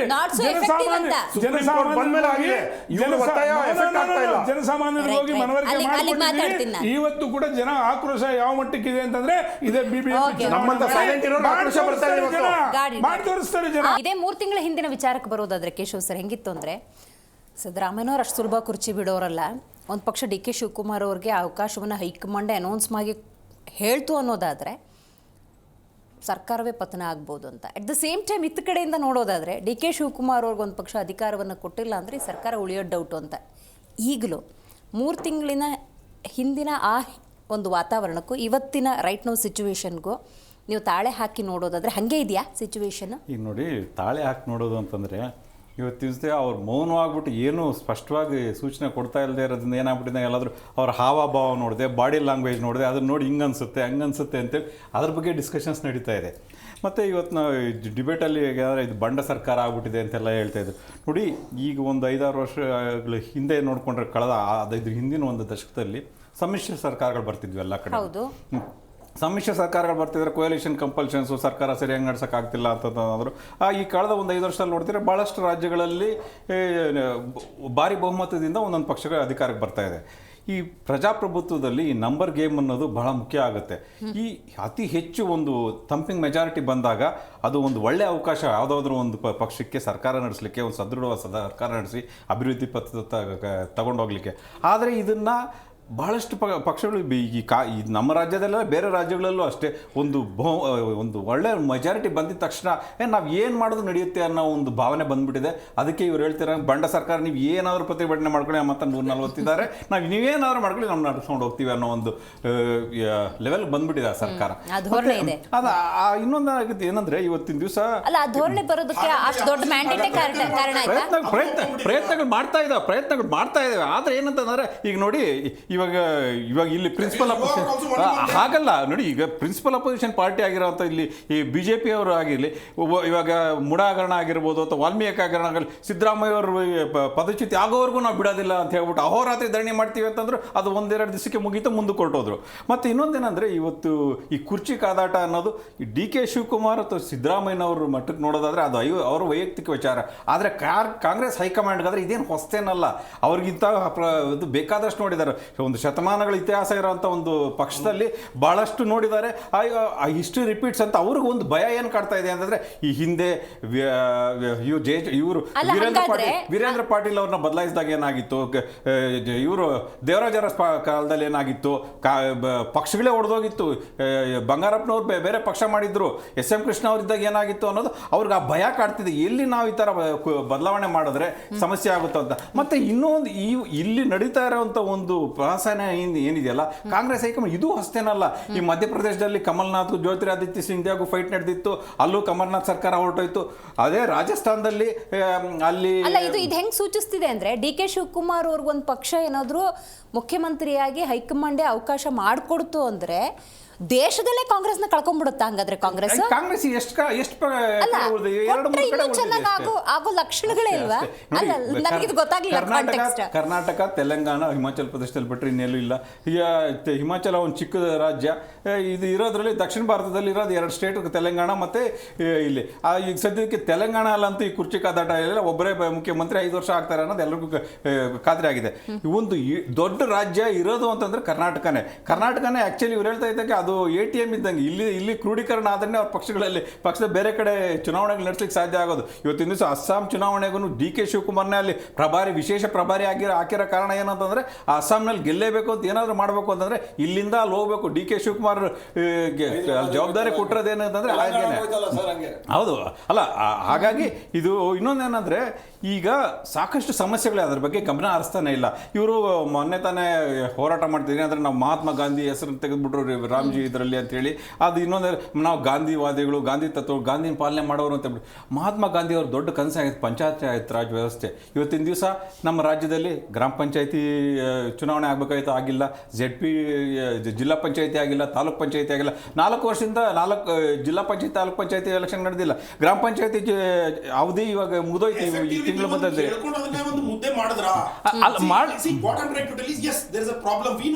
ನಾವು ಹೇಳಿದಾಗ ನೀವು ಹೇಳ್ಬಿಟ್ರೆ ಪೊಲಿಟಿಕಲ್ ಪಾರ್ಟಿ ನಾವೆಲ್ಲ ಹೋಗೋಣ. ಲೀಡರ್ಶಿಪ್ ಕೊಟ್ರ ಅದನ್ನ ಒಂದು ಹೋರಾಟವಾಗಿ ಪರಿಗಣಿಸಿದ್ರ? ಅರವಿಂದ್ ಕೇಜ್ರಿವಾಲ್ ಏನ್ ಮಾಡಿದ್ರು ಅದನ್ನ 10 ವರ್ಷ ಮುಂಚೆ ನೆನಪಿದೆಯಾ ನಿಮಗೆ? ಕರ್ನಾಟಕದ ಮಟ್ಟಿಗೆ ಇಡೀ ಕರ್ನಾಟಕಕ್ಕೆ ಒಂದು ನೀವು ಎಜೆಂಡಾ ಸೆಟ್ ಮಾಡ್ಕೊಂಡ್ಬಿಟ್ಟು ಒಂದು ಎಜೆಂಡಾ ನಾನು tell you should have that craze for to do that. Got it sir. I find it missing. ನಾವು ಅಜೆಂಡಾ ಸೆಟ್ ಮಾಡಿ ನೋಡಿ, ಇವತ್ತಿನ ದಿವಸ ಪ್ರತಿಯೊಂದು ವಿಷಯನೂ ನಾವು ತಗೊಂಡು ಅದನ್ನ ರೈಸ್ ಮಾಡ್ತಾ ಇರೋ ಪಕ್ಷ ನಾವೇನು ಆದ್ರೆ ಕಡಿಮೆ ಅಂತ ಆಗಿದೆ ಅಂತ ನಿಮ್ಗೆ ಅನಿಸಿದೆ ಅಲ್ವಾ? ನಾನು ಹೇಳ್ತಿರೋದು ಫುಲ್ ನೀವೇ ಮಾಡಬೇಕು ಅಂತ ನಾನು ಹೇಳ್ತಾ ಇಲ್ಲ. ಯಾಕೆಷ್ಟಿದ್ರೆ ನಿಮ್ಮ ಸ್ಟ್ರೆಂತ್ ಕಡಿಮೆ ಇದೆ, but that you should understand that there is a vacuum, there is a void. Do you acknowledge that and do you want to fill it up? That is the aspiration. ಅವಾಗ ನೀವು ಮುಂದಾದ್ರೂ leadership ಕೊಡುವಂತ ಒಂದು ಸನ್ನಿವೇಶದಲ್ಲಿ ಬರುವಂತ ಸಾಧ್ಯತೆ ಇದೆ. ನೀವು ಬರೀ ಇಲ್ಲಿ ಬಂದು ಮಾತಾಡಿದಾಗ ಅಲ್ಲ. ಈಗ ನಾವು ನಮಗೆ ಜವಾಬ್ದಾರಿ ಇಲ್ಲ. ನೀವು national political party, am Aadmi party is also national political party. You should call your resources in other states, other places where you have done. Bring them here, set the agenda, go to every district. Where it is it happening? ನಿಮ್ಮ ಉದ್ದೇಶ, ನಿಮ್ಮದು context ನಂಗೆ ಅರ್ಥ ಆಯ್ತು. Practically is it possible? They should try.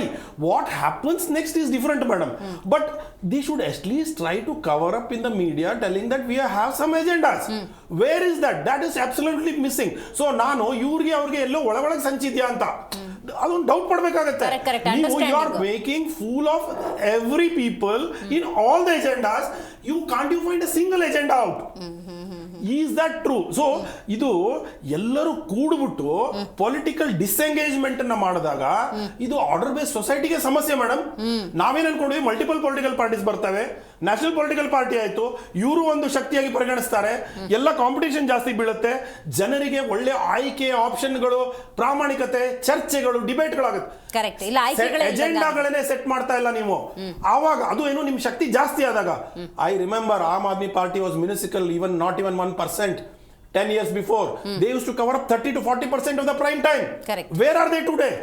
Right. ಆದರೆ ಇವತ್ತು ವೇದಿಕೆ ಮೇಲೆ 30 ನಿಮಿಷ ಜೊತೆ ಕೂತ್ಕೊಂಡ್ರು ಕೂಡ ಸಿದ್ದರಾಮಯ್ಯನವರು, ಡಿ ಕೆ ಶಿವಕುಮಾರ್ ಅವರು ಬಹಳ ಸೈಲೆನ್ಸ್ ಅಲ್ಲಿ ಇದ್ರು. ಇದ್ರ ಬಗ್ಗೆ ಏನು ಹೇಳ್ತೀರಿ ಲೋಹಿತ್ ಅವರೇ? ಮೇಡಮ್, ಅದೇ ಏನಾಗಿದೆ, ಇಲ್ಲಿ ಮುಖ್ಯಮಂತ್ರಿಗಳು ಸಿದ್ದರಾಮಯ್ಯವರು ವಚನ ಭ್ರಷ್ಟರಾಗ್ತಿದ್ದಾರೆ ಅಂತ ಹೇಳಿ ಅವರಿಗೆ ಒಂದು ನೋವಿದೆ. ಯಾರಿಗೆ? ಸಿದ್ದರಾಮಯ್ಯ ಅವ್ರ ಮೇಲೆ, ಸಾರಿ, ಡಿ ಕೆ ಶಿವಕುಮಾರ್ ಅವರಿಗೆ. ಡಿ ಕೆ ಶಿವಕುಮಾರ್ಗೆ ಒಂದು ವಿಶ್ವಾಸ ಇತ್ತು. ಅವರು ಮೊನ್ನೆನೂ ಸಹ ಡೆಲ್ಲಿನಲ್ಲಿ ಹೇಳಿರೋಂಥದ್ದು, ನಾನು ಮತ್ತೆ CM ಏನು ಕದ್ದಿ ಮುಚ್ಚಿ ಮಾತಾಡಿಲ್ಲ. ನಾವು ಸೀಟ್ ಶೇರಿಂಗ್ ಸಂದರ್ಭದಲ್ಲಿ ಪ್ರಾರಂಭದ ಹಂತದಲ್ಲಿ ನಾವು 4 ಏನು ಪ್ರಮುಖ ಮುಖಂಡರಿದ್ದಾರೆ AICC ಅವ್ರ ಮುಂದೆ ನಾವೆಲ್ಲ ಪ್ರಸ್ತಾಪ ಕೂಲಂಕುಷವಾಗಿ ಚರ್ಚೆ ಮಾಡಿದ್ದೀವಿ. ಸೊ ಅದನ್ನೆಲ್ಲ ಬಹಿರಂಗವಾಗಿ ಮಾಧ್ಯಮಕ್ಕೆ ನಾನು ತಿಳಿಸೋದಕ್ಕಾಗಲ್ಲ, ಆಂತರಿಕವಾಗಿ ಚರ್ಚೆ ಆಗಿದೆ ಅಂತ ಹೇಳಿ ಒಪ್ಕೊಂಡ್ರು. ಅಟ್ಲೀಸ್ಟ್ ಮೊನ್ನೆ ಏನು ಬುಧವಾರ ಸೋನಿಯಾ ಗಾಂಧಿ, ರಾಹುಲ್ ಗಾಂಧಿ ಮತ್ತು ಪ್ರಿಯಾಂಕಾ ಗಾಂಧಿ, ಅದರ ಹಿಂದಿನ ದಿನ ಮಲ್ಲಿಕಾರ್ಜುನ್ ಖರ್ಗೆ ಮತ್ತು KC ವೇಣುಗೋಪಾಲ್ ಸುದೀರ್ಘವಾಗಿ ಚರ್ಚೆ ಮಾಡಿದ್ದಾರೆ. ಅದರ ನಂತರ ಇವರಿಗೆ ಒಂದು ಆತ್ಮವಿಶ್ವಾಸ ಹೆಚ್ಚಿದೆ. ಯಾರಿಗೆ? D K ಶಿವಕುಮಾರ್ಗೆ.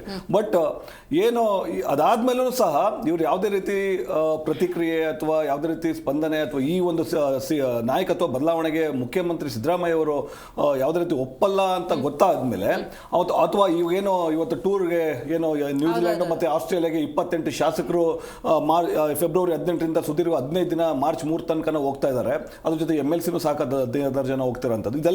ಇದೆಲ್ಲ ಬೆಳವಣಿಗೆಗಳು ನೋಡಿದಂಥ ಸಂದರ್ಭದಲ್ಲಿ ಡಿ ಕೆ ಶಿವಕುಮಾರ್ ಅವರು ತುಂಬ ನಿರಾಸೆ ಆಗ್ತಾ ಇದ್ದಾರೆ. ಸಿದ್ದರಾಮಯ್ಯ ಅವ್ರ ಮೇಲೆ ಇಟ್ಟಂಥ ನಂಬಿಕೆ ಅವ್ರು ಉಳಿಸ್ಕೊಳ್ತಿಲ್ಲ ಅಂತೇಳಿ ಆ ನೋವಿದೆ. ಆ ದೃಷ್ಟಿಯಿಂದ ಇಲ್ಲಿ ಇವತ್ತು ವೇದಿಕೆಯಲ್ಲಿ ಅದನ್ನ ಅವರು ವ್ಯಕ್ತಪಡಿಸಿರುವಂಥ ಸಾಧ್ಯತೆ ಇದೆ.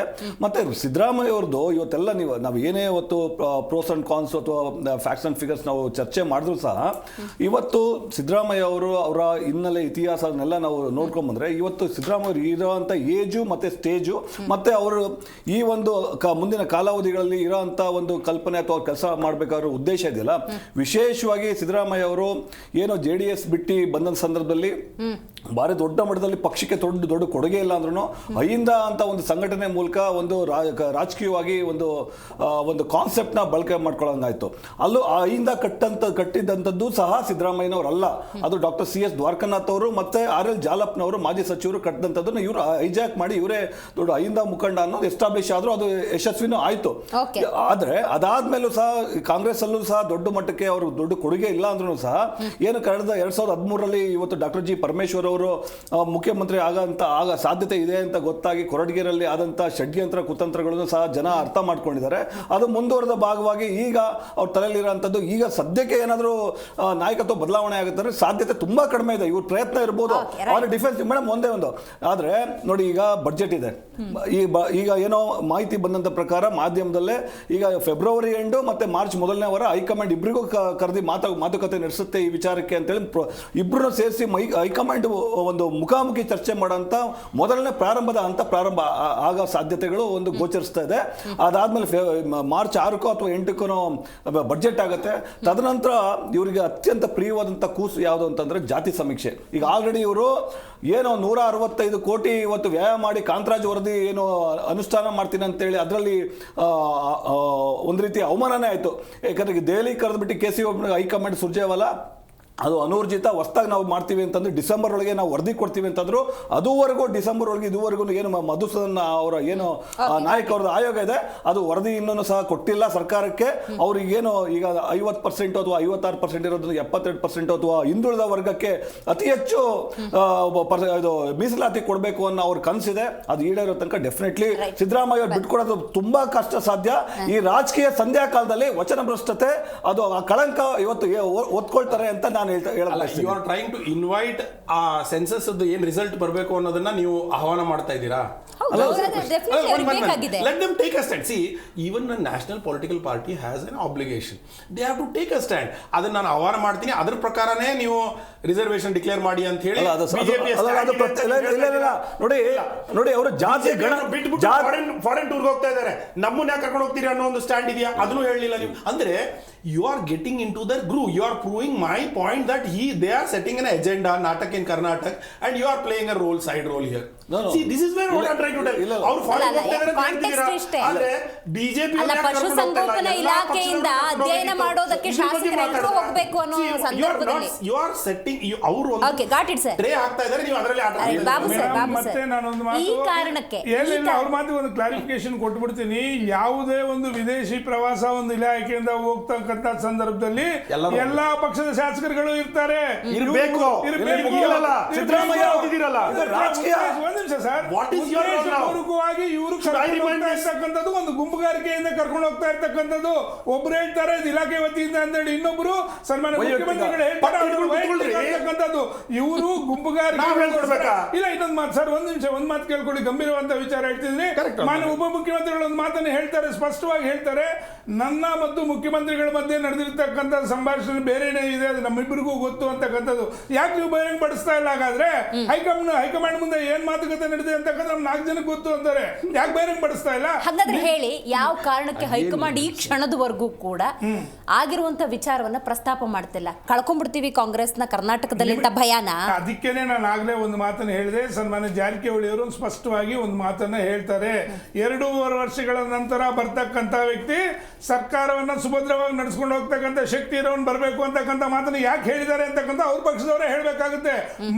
ಬಟ್ ಇನ್ನೊಂದು ವಿಚಾರ ನಿಮ್ಗೆ ಹೇಳ್ತಾ ಇದ್ದೀನಿ, ಈ ಸರ್ಕಾರದಲ್ಲಿ ಪ್ರತಿಪಕ್ಷಗಳು ಯಾವುದೇ ಕಾರಣಕ್ಕೂ ಇನ್ವಾಲ್ವ್ ಆಗಿಲ್ಲ. ನಿಮ್ಮಷ್ಟಕ್ಕೆ ನೀವು ಬೀದಿ ತಗೊಂತಾ ಇದ್ರೆ ದಿನ ಬೆಳಗಾದ್ರೆ ಹೇಳಿಕೆ ಕೊಡ್ತಾ ಇರ್ತಕ್ಕಂಥ 138 ಜನ ಶಾಸಕರು, ನಾವ್ಯಾರು ಹೇಳಿಕೆಗಳು ಕೊಡ್ತಾ ಇಲ್ಲ. ಒಂದು ಶಾಸಕ ಇರ್ತಕ್ಕಂಥದ್ದು ಇನ್ನೊಂದು ಶಾಸಕನಿಗೆ ಅದು ಅನ್ವಯಿಸೋದೇ ಇಲ್ಲ. ಯಾಕೆ ಅಂತಂದ್ರೆ ಯಾರಿಗೂ ಕೂಡ ಆ ಸಂಬಂಧ ಇಲ್ಲದಿರೋ ರೀತಿಯಲ್ಲಿ ಮಾತಾಡ್ತಾರೆ. ಉದಾಹರಣೆ ನಿಮ್ಗೊಂದು ಮಾತು ಹೇಳ್ತಾ ಇದ್ದೀನಿ, ಆ ಬಸವರಾಜು ಅಂತಕ್ಕಂಥ ವ್ಯಕ್ತಿ, ಶಿವಗಂಗಾ ಬಸವರಾಜು, ಒಂದು ದಿನ ಅವ್ರ ಕ್ಷೇತ್ರದ ಬಗ್ಗೆ ಮಾತಾಡಿಲ್ಲ. 100 ಸತಿ ಬರೀ ಈ ವಿಷಯದ ಬಗ್ಗೆ. ಮತ್ತೆ ಇಕ್ಬಾಲ್ ಹುಸೇನ್ ಏನಂತ ಹೇಳ್ತಾರೆ, 3ನೇ ಡೇಟ್ ಕೊಡ್ತೀನಿ, ಪಕ್ಕಾ ಡೇಟ್ ಕೊಡ್ತೀನಿ. ಇದು ಏನು ಜ್ಯೋತಿಷ್ಯ, ಏನಾದ್ರು ಜ್ಯೋತಿಷ್ಯ ಹೇಳ್ಕೊಂಡು ಕೂತಿದ್ದಾರೆ ನೀವು? ನಾವು ಕೇಳ್ತಾ ಇರ್ತಕ್ಕಂಥದ್ದು, ವಿಶ್ಲೇಷಕರಿಗೂ ನಾನೊಂದು ಮಾತು ಹೇಳ್ತಾ ಇದ್ದೀನಿ, ಹಗಲು ರಾತ್ರಿ ನಾವು ವಿರೋಧ ಮಾಡಿದ್ದೀವಿ, ವಿರೋಧ ಪಕ್ಷಗಳಾಗಿ. ಬಂಡ ಸರ್ಕಾರಕ್ಕೆ ಬೆಚ್ಚಗೆ ಆಗೋದೇ ಇಲ್ಲ ಇವ್ರಿಗೆ, ನೀವೇನೇ ಮಾಡಿದ್ರು ಕೂಡ. ಅವ್ರಿಗೇನು ಅಂತಂದ್ರೆ ಅಧಿಕಾರ ಬೇಕು ಅಂತ ಒಂದು ರೀತಿ, ಕೊಟ್ಟ ಅಧಿಕಾರನ ಉಳಿಸ್ಕೋತಾರ ಅಂತ ಇನ್ನೊಂದು ರೀತಿ. ಇಲ್ಲಿ ATM ಇದೆ, ತನಕ ನಡ್ಕೊಂಡು ಹೋಗ್ಬೇಕು, ದೇಶದಲ್ಲಿ ಇರ್ತಕ್ಕಂಥ ಎಲ್ಲ ಕಡೆಗೂ ನಾವು ಯಾವ ರೀತಿ ಹಣವನ್ನು ಒದಗಿಸ್ಕೊಡ್ಬೇಕು ಅಂತಕ್ಕಂಥ ಕಣ್ಮುಂದೆ ನಡೆದಿರ್ತಕ್ಕಂಥದ್ದು ಇದೆ. ಹಾಗಾದ್ರೆ ನೀವು ವಾಲ್ಮೀಕಿ ಹಗರಣ ನಡೆದಾಗ ಯಾವ ಚುನಾವಣೆ ನಡೆದಿತ್ತು? ತೆಲಂಗಾಣ ಚುನಾವಣೆ ನಡೆದಿತ್ತು. ಬೇರೆ ಚುನಾವಣೆಗಳು ನಡೆದ ಸಂದರ್ಭದಲ್ಲಿ ಏನಾಯ್ತು? ಆ ಸರ್ಕಾರಗಳು ಕೂಡ ಇವತ್ತು ಇದೇ ಉಚಿತಗಳನ್ನ ಪ್ರಕಟ ಮಾಡಿ ಅವ್ರ ಪರಿಸ್ಥಿತಿ ಹೆಂಗಿದೆ ಅಂದ್ರೆ, ತೆಲಂಗಾಣದು 75% ಬಡ್ಜೆಟ್ ಉಚಿತಗಳಿಗೆ ಹೋಗ್ತಾ ಇದೆ, 25% ಅಲ್ಲಿ ಶಾಶ್ವತ ಯೋಜನೆಗಳು. ಏನ್ ಮಾಡ್ತೀರಾ ನೀವು? ಹಾಗಾದ್ರೆ ಈ ರೀತಿ ನಿಮಗೆ ನೀವೇ ಬಾವಿ ತೋಡ್ಕೊಂಡು ಹಳ್ಳಕ್ಕೆ ಬೀಳ್ತಾ ಇರ್ತಕ್ಕಂಥ ಸ್ಪಷ್ಟ. ಇದಕ್ಕೆ ನಾವು ಹೇಳ್ತಾ ಇರ್ತಕ್ಕಂಥದ್ದು. ಆಗ್ಲೇ ವಿಶ್ಲೇಷಕರು ಇನ್ನೂ ಒಂದು ಮಾತನ್ನು ಕೇಳಿದ್ರು, ಸ್ಪಷ್ಟವಾಗಿ ಅವರು ಮನವರಿಕೆ ಮಾಡಿಕೊಡ್ತಾ ಇದ್ದೀನಿ. ಕಳೆದ ಸಾರ್ವತ್ರಿಕ ಚುನಾವಣೆಯಲ್ಲಿ ಅತಿ ಹೆಚ್ಚು ಕ್ಷೇತ್ರಗಳನ್ನು ಸುತ್ತಾಡಿ ಕಟ್ಟಕಡೆ ಪ್ರಜೆ ತನಕ ಕೂಡ ಮುಟ್ಟಿರ್ತಕ್ಕಂಥ ವ್ಯಕ್ತಿ ಯಾರಾದ್ರೆ ಸನ್ಮಾನ್ಯ ಕುಮಾರಸ್ವಾಮಿ ಅವರು. ಆಗ್ಲೇ ಒಂದು ನಿಮಿಷ, 60 ಕ್ಷೇತ್ರಗಳನ್ನು ನಾವು ಕವರ್ ಮಾಡಿದ್ದೀವಿ ನಿಖಿಲ್ ಕುಮಾರಸ್ವಾಮಿ ಅವರ ನೇತೃತ್ವದಲ್ಲಿ. ನಾಡದಿಂದ ಮತ್ತೆ 48 ಕ್ಷೇತ್ರಗಳನ್ನು ನಾವು ಮಾಡ್ತಾ ಇದ್ದೀವಿ. ಪಂಚ ನದಿಗೆ ಎಲ್ಲ ಹೋಗ್ಬಿಟ್ಟು ಬಂದು ಅದನ್ನೇನೋ ತುಂಬಾ ಚೆನ್ನಾಗಿ ಮಾಡಿದ್ರಿ ಸರ್. ಒಂದು ನಿಮಿಷ, ಅದಕ್ಕಿಂತ ಮುಖ್ಯವಾಗಿ ಈ ರಾಜ್ಯದ ಕಟ್ಟಕಡೆ ಪ್ರಜೆ ಇರ್ತಕ್ಕಂಥದ್ದು ರೈತ ಸರ್. 94 ವರ್ಷ ವಯಸ್ಸಲ್ಲಿ ಇವತ್ತು ನೀರಾವರಿಗಳ ಬಗ್ಗೆ ಕೇಂದ್ರದಲ್ಲಿ ಮಾತಾಡ್ತಾರೆ. ಎಲ್ಲೋದ್ರು ನಿಮ್ಗೆ ಕಾಂಗ್ರೆಸ್ ಎಂಪಿಗಳಾಗಂದ್ರೆ, ಆದ್ರೆ ಗ್ರಾಮ ಪಂಚಾಯತಿ ಜಿಲ್ಲಾ ಪಂಚಾಯತ್ ಎಲೆಕ್ಷನ್ ಮಾಡಿಸೋಕೆ ಒತ್ತಾಯ ತಡೋದ್ರಲ್ಲಿ ಸರ್ಕಾರ ಅಂಡರ್ಸ್ಟ್ಯಾಂಡಿಂಗ್ ಪ್ರಶ್ನೆನೇ ಇಲ್ಲ. ಯಾವುದೇ ಕಾರಣಕ್ಕೂ ಖಂಡ ತುಂಡವಾಗಿ ನಾವು ಇದನ್ನ ಖಂಡಿಸ್ತಾ ಇದ್ದೀವಿ. ಎಲ್ಲಾ ವಿಚಾರಗಳ ಬಗ್ಗೆ ಒಂದೇ ಮಾತಾಡ್ತೀನಿ. ಇವತ್ತು GBA ಪರಿಸ್ಥಿತಿ ನಿಮ್ ಕಣ್ಣು ಮುಂದೆ ಇದೆ. ಬೆಂಗಳೂರಲ್ಲಿ ವಕ್ತಾರಾಗ್ಲೇ ಮಾತಾಡೋಂಥ ಸಂದರ್ಭದಲ್ಲಿ ಬೆಂಗಳೂರಿನ ಪರಿಸ್ಥಿತಿ ಎಂತ ಉದ್ಯಮಿಗಳು ಮಾತಾಡ್ತಾ ಇದ್ದಾರೆ. ನಮ್ಮ ಪರಿಸ್ಥಿತಿ ಯಾವ ರೀತಿ ಇದೆ ಅಂತಕ್ಕಂಥ ನಿಮ್ಗೆ ಬೆಚ್ಚಿಗೆ ಆಗಿಲ್ಲ ಇವತ್ತಿನವರೆಗೂ. ಹೆಂಗೆ ಅಂತಂದ್ರೆ, ಬರ್ತಾ ಇದೆ, ಬರ್ಲಿ, ಎಲ್ಲಿ ತನಕ ಬರುತ್ತೆ ಅಲ್ಲಿ ತನಕ ಮಾಡ್ಕೊಳ್ಳೋಣ, ಅಷ್ಟು ಸಾಕು, ನಮ್ಗೆ ಬೇರೆ ಏನು ಬೇಕಿಲ್ಲ. ಸರ್, ಒಂದು ಕಾಂಟೆಕ್ಸ್ಟ್ ಬಿಲ್ಡ್ ಆಗ್ತಾ ಇದೆ. ನಂಗೆ ಅದ್ರ ಬಗ್ಗೆ ಏನು ಹೇಳಬೇಕು ಗೊತ್ತಿಲ್ಲ, ಹಂಗ ಕೇಳ್ತಾ ಇದ್ದೀನಿ. ಕಾಂಗ್ರೆಸ್ನಲ್ಲೇ ಈಗ ನೋಡಿ, DK ಶಿವಕುಮಾರ್ ಅವ್ರನ್ನ ಆ ಸ್ಥಾನದಲ್ಲಿ ಕೂರಿಸ್ಬಿಟ್ರೆ ನಾವು ದೇಶದಲ್ಲಿ ಕಾಂಗ್ರೆಸ್ನ ಕಳ್ಕೋತೀವಿ ಅನ್ನುವಂಥ ಕಾಂಟೆಕ್ಸ್ಟ್ ಯಾಕೆ ಬಿಲ್ಡ್ ಆಗಿದೆ? ಇಲ್ಲ, ಅದು ಅವರಿಗೆ ಮೊದಲಿಂದ ಒಂದಿರುವಂಥ ಬ್ಯಾಕ್ ಎಂಡ್. ಏನಾಗಿದೆ, ಕರ್ನಾಟಕ ಮಾಡೆಲನ್ನು ಇವರು ಎಸ್ಟಾಬ್ಲಿಷ್ ಮಾಡಿ ಎಕ್ಸ್ಪೋರ್ಟ್ ಮಾಡಬೇಕಿತ್ತು ಬೇರೆ ಸ್ಟೇಟಿಗೆ ಅನ್ನುವಂಥ ಒಂದು ಹುಮ್ಮಸ್ನಿಂದ ಕಾಂಗ್ರೆಸ್ ಕಮಾಂಡು ಇತ್ತು. High command was also stepping in, but and even these people were supportive definitely. In many ways they were supportive. But then ಅದು ಹಂತವಾಗಿ ಚೂರು ಆಗ್ತಾ ಬಂತು. ನೀವು ಗ್ಯಾರಂಟಿಯಿಂದ ಮಾತ್ರ ಹೋದಾಗ 2-3 ಸ್ಟೇಟ್ನಲ್ಲಿ ಅವರಿಗೆ ವಿಫಲರಾದರು, ನಾವು ನೋಡ್ತಾ ಬಂದ್ವಿ. ಆ್ಯಂಡ್ ಆಂಧ್ರ ಅಲ್ಲಿ ಕಂಪ್ಲೀಟ್ ಆಗಿ ಇಂಪ್ಲಿಮೆಂಟ್ ಮಾಡೋಕ್ಕೂ ಆಗ್ತಾ ಇಲ್ಲ ಅನ್ನೋಂಥ ಪರಿಸ್ಥಿತಿ ಬಂತು. ಹಿಮಾಚಲ್ ದೇ ಲಾಸ್ಟ್, ಇವನ್ ಬಿಹಾರಲ್ಲಿ failure. So when they wanted to export this model, that model is getting crumbled even in Karnataka. That is very fair about it. ಅದು ಅವ್ರು ಕೂಡ ಒಪ್ತಾ ಇದ್ದಾರೆ, ಅವ್ರಿಗೂ ಕೂಡ ಹೆದರಿಕೆ ಇದೆ. ಸೊ ಈಗಲಾದರೂ ಈಗ ನಾವು ಕರ್ನಾಟಕ ಮಾಡಲು ಇಲ್ಲ ಅಂತಂದಾಗ ಅವರು ಎಲೆಕ್ಷನ್ ಅಲ್ಲಿ ವೋಟ್ ಚೋರಿ ಅಂತ ತೆಗೆಯುವಂತ ಪರಿಸ್ಥಿತಿ ಬಂತು. ಯಾಕಂದ್ರೆ ಅವ್ರಿಗೆ ಎಜೆಂಡಾಸೇ ಉಳಿಲಿಲ್ಲ. ಅರ್ಥ ಆಯ್ತಲ್ವಾ? ತಿಳ್ಕೊಳ್ಳೋಣ ಅಂದ್ರೆ 5,000 ಕೋಟಿ ಯಾವ ವಿಚಾರದಲ್ಲಿ ಹೆಬ್ಬಾಳ್ಕರ್ ಇವತ್ತಿನವರೆಗೂ ಕೂಡ ಗೃಹಲಕ್ಷ್ಮಿ ವಿಷಯದಲ್ಲಿ ಮಾತಾಡಲಿಲ್ಲ. ಖಾಸಗಿ ಸಾರಿಗೆ ಅವರು ಇವತ್ತು ಫುಟ್ಪಾತ್ ಅಲ್ಲಿ ಬಿದ್ದಿದ್ದಾರೆ. ಅವ್ರನ್ನ 5 ಕೆಜಿ ಅಕ್ಕಿ ಕೊಡ್ತೀನಿ, 10 ಕೆಜಿ ಕೊಡ್ತೀನಿ ಅಂತ ಹೇಳಿ ಆಲ್ಟರ್ನೇಟ್ 5 ಕೆಜಿ ಹಣ ಕೊಡ್ತೀನಿ ಅಂತ ಕೊಡ್ಲಿಲ್ಲ. ಎಲ್ಲಿ ನಿಮ್ದು ಕ್ಲಿಕ್ ಆಯ್ತು? ಅದು ಆ ಎಜೆಂಡಾನ ತಗೊಂಡು ಮುಂದೆ ಹೋಗೋಣ ಅನ್ನೋದಕ್ಕೆ ಇಲ್ಲೇ ಕುಸಿತಾ ಇದೆ ಅನ್ನೋದನ್ನ ನೋಡಿ ಅದ್ರ ಕುಸಿಲಾರದೆ ಅದನ್ನ ಉಳಿಸೋಣ. ಯಾಕಂದ್ರೆ ಇವತ್ತು ನಾವು ಏನಾದ್ರೂ ಬದಲಾವಣೆ ಮಾಡಕ್ ಹೋಗಿ ಏನೋ ಏರುಫೇರು ಆಗ್ಬಿಟ್ಟು ನಾವು ಏನೋ ಹೈ ಅಂಡ್ ಡ್ರೈ ಆಗಿ ಮತ್ತೆ ಲೋಕಸಭಾ ಎಲೆಕ್ಷನ್ ವರೆಗೂ ನಾವು ಎಜೆಂಡಾ ಸೆಟ್ ಮಾಡುವಂತ it is only about Karnataka model establish ಮಾಡಬೇಕು. ಅಲ್ಲಿ ನಾವು ಫೇಲ್ ಆಗಿದ್ವಿ, ಇಲ್ಲೇನೋ ಚೇಂಜಸ್ ಮಾಡ್ಬಿಟ್ರೆ ಮತ್ತೆ ಸೆಟ್ ಇನ್ ಎಜೆಂಡಾನು we should not go high and dry. ಈಗ ಬಿಹಾರ್ಗೆ ಹೋಗುವಾಗ ಬರೇ ನಾವು ವೋಟ್ ಚೋರಿ ಅಂತ ಹೋದ್ವಿ, ಅದು ಕೂಡ ನಾವು ನೋಸ್ ಡೈವಿಂಗ್ ಅಂದ್ರೆ ಮೂಗಿನ ನೇರಿಗೆ ಬಿದ್ದಂಗೆ ಆಗುವಂತ ಪರಿಸ್ಥಿತಿ ಬಂತು. ಹಾಗೆ ಆಗಬಾರ್ದು ಅನ್ನೋದಕ್ಕೆ ಅವ್ರಿಗೆ ಭಯ ಇದೆ. ಆದ್ರೆ ಇಲ್ಲಿ ಏನೋ ಒಂದಿಷ್ಟು ನಿಜವಾಗ್ಲೂ ನಡೆದಿರುತ್ತೆ. ನಾನು ಪಾಪ ಇವತ್ತು ಕಾಂಗ್ರೆಸ್ ಅವರಿಲ್ಲ, ಕಾಂಗ್ರೆಸ್ ಅವ್ರ ಪರವಾಗೂ ಒಂದೆರಡು ಮಾತು ಹೇಳೋಣ. ಪರವಾಗೂ ಅವ್ರ ಏನೋ ಟೀಕೆ ಟಿಪ್ಪಣಿ ಅಲ್ಲೂ ಏನೋ ಆಗಿರ್ಬೋದು. ಒಂದು ಪಾಸಿಟಿವ್ ಸೈನ್, ಒಂದು ಬಾಡಿ ಲ್ಯಾಂಗ್ವೇಜ್ ಅನ್ನೋದಿರುತ್ತೆ. ನಾನು ಎಲ್ಲರನ್ನೂ ಜೊತೆ ಕೊಂಡು ಹೋಗ್ತೀನಿ ಅನ್ನುವಂಥ ಒಂದು ಸ್ವಭಾವ ಯಾರ ಕಡೆ ನೀವು ನೋಡ್ತಿದ್ದೀರ ನೀವೇ ಹೇಳ್ಕೊಳ್ಳಿ, ನಾನು ಹೇಳಕ್ ಹೋಗಲ್ಲ. ಇನ್ನೊಬ್ಬರಿಗೆ ಏನಾಗತ್ತೋ ನೋಡೇ ಬಿಡೋಣ ಕಣ, ನಾನಂತರೂ ಮುಗಿಸಿದ್ದೀನಿ ಆಟ ಅಂತ ಅನ್ನೋಂಥ ಒಂದು ಎಜೆಂಡಾ. ಸೊ ಇದನ್ನ ನೋಡಿದಾಗ ಎಲ್ಲೋ ಒಂದು ಕಡೆ ಮಾತಾಗಿತ್ತು, ಅದು ವಚನ ಭ್ರಷ್ಟನ ಕಡೆ ಹೋಗ್ತಾ ಇದೆ. ಆದ್ರೆ ಅನ್ನಕ್ಕಾಗಲ್ಲ, ಯಾಕಂದ್ರೆ I have to be a very discipline cadre of the Congress ಅನ್ನುವಂತ ಒಂದೇ ಒಂದು ಆಡ್ ಮಾಡ್ಬಿಡ್ತೀನಿ ಮೇಡಮ್. ಅದ್ರ ಜೊತೆಗೆ ಇವಾಗ ನಮ್ಮ ಕುಮಾರಣ್ಣನ ಟೈಪು ಇವರು ಟೆಂಪಲ್ ರನ್ ಇವರು ಶುರು ಮಾಡ್ಕೊಂಡಿದ್ದಾರೆ, ಪಟ್ಟಿನಾಮ ಹಚ್ಕೊಂಡಿದ್ದಾರೆ.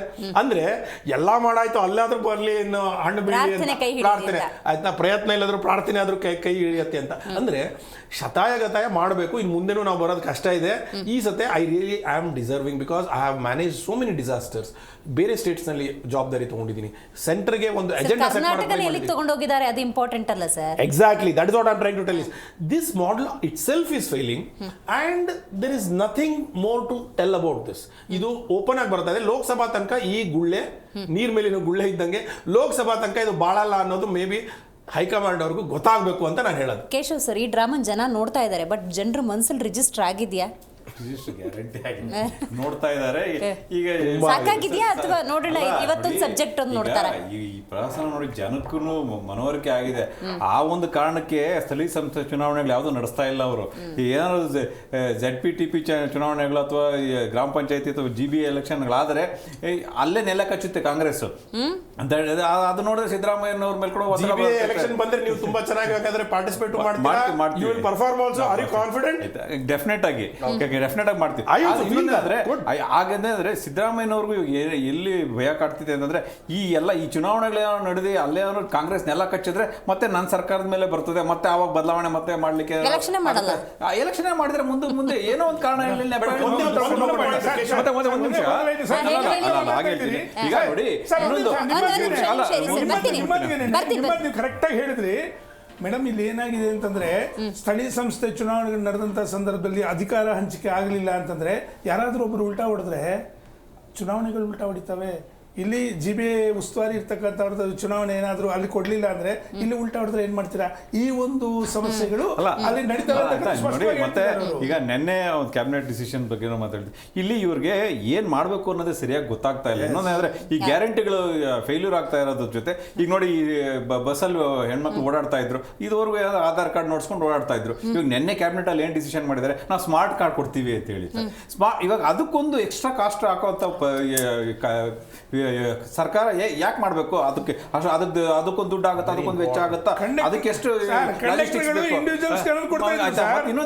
ಇವತ್ತಿನ ದಿವಸ ನೋಡಿ ನ್ಯಾಷನಲ್ ಕಾಮನ್ ಮೊಬಿಲಿಟಿ ಕಾರ್ಡ್ ಅಂತ ಹೇಳ್ಬಿಟ್ಟು ಬಹಳಷ್ಟು ಕಾರ್ಡ್ಗಳು ಕ್ಯಾರಿ ಮಾಡೋದು ಬೇಡ, ಒಂದು ಕಾರ್ಡ್ ಎಲ್ಲದಕ್ಕೂ ಆಗಬೇಕು ಅನ್ನೋ ಒಂದು NCMC ಕಾರ್ಡ್ ಅಂತ ಬರ್ತಾ ಇರೋದು ಒಂದು ಟೈಮಲ್ಲಿ ಇವ್ರು ಇದಕ್ಕೊಂದು ಇನ್ನೊಂದು ಎಕ್ಸ್ಟ್ರಾ ಕಾರ್ಡ್ ಕೊಡ್ತೀನಿ ಅಂತಂದ್ರೆ ಇವ್ರಿಗೆ ಏನ್ ಮಾಡ್ಬೇಕು ಅನ್ನೋದೇ ಗೊತ್ತಾಗ್ತಾ ಇಲ್ಲ. ಅದಕ್ಕೊಂದು ವೆಚ್ಚ ಆಗುತ್ತಾ? ಇವಾಗ ಇಡೀ ರಾಜ್ಯದಲ್ಲಿ ಕೋಟ್ಯಾಂತರ ಹೆಣ್ಮಕ್ಳಿಗೆ ಇವಾಗ ಕಾರ್ಡ್ ಕೊಟ್ಕೊಂಡು ನಿಂತ್ಕೋಬೇಕಾದ್ರೆ ಮತ್ತೆ ಹೋಗಿ ಅಲ್ಲಿ ಕ್ಯೂ ಹಚ್ಕೋಬೇಕಾಗುತ್ತೆ ಮತ್ತೆ ಕಾರ್ಡ್ಗೋಸ್ಕರ. I just want to take 1 minute, very important thing.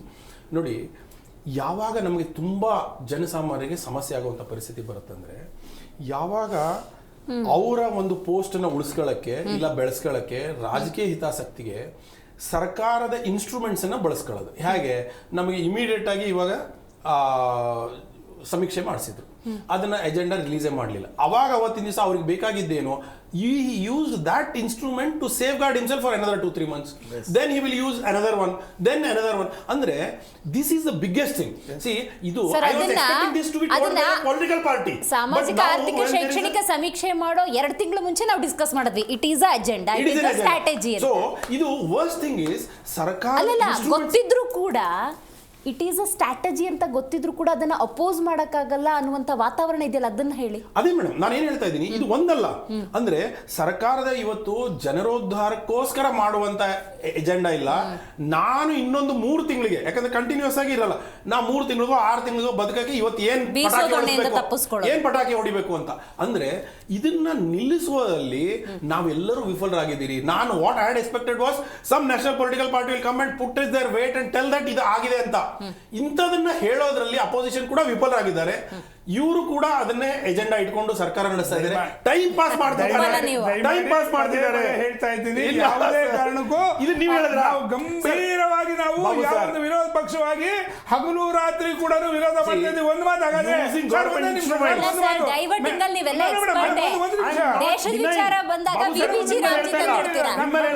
ಹೇಳ್ತಿದ್ದೀನಿ ಕೇಳಿ. ಮಾನ್ಯ ಮುಖ್ಯಮಂತ್ರಿಗಳು ಯಾವ ಸಾಮಾಜಿಕ ನ್ಯಾಯದ ಬಗ್ಗೆ ಮಾತನಾಡ್ತಾ ಇದ್ದಾರೆ, ಪದೇ ಪದೇ ಅವ್ರು ಇರ್ತಕ್ಕಂಥದ್ದು ಯಾವ ಪಕ್ಷದಲ್ಲಿದ್ರು, ಯಾವ ಪ್ರತಿಪಾದನೆಗಳು ತಂದ್ರು, ಸಾಮಾಜಿಕ ನ್ಯಾಯ ಹಾಗಾದ್ರೆ ಕೊಳ್ಳಿ ಅವರ ಪಕ್ಷದಲ್ಲೂ ಕೂಡ ಎಲ್ರಿಗೂ. ಈ ಹಂಗಾದ್ರೆ ನಾಳೆ ಇನ್ನೊಂದು ಜನಾಂಗದವ್ರು ಎದ್ದು ಬರ್ತಾರೆ, CM ಕುರ್ಚಿ ನಮಗ್ ಬೇಕು ಅಂತಕ್ಕಂಥ, ಅವಾಗ ಏನು ಉತ್ತರ ಕೊಡ್ತೀರಾ ನೀವು? ದುಡ್ದಿರ್ತಕ್ಕಂಥವ್ರು ಇಲ್ವಾ? ಅಜೆಂಡಾ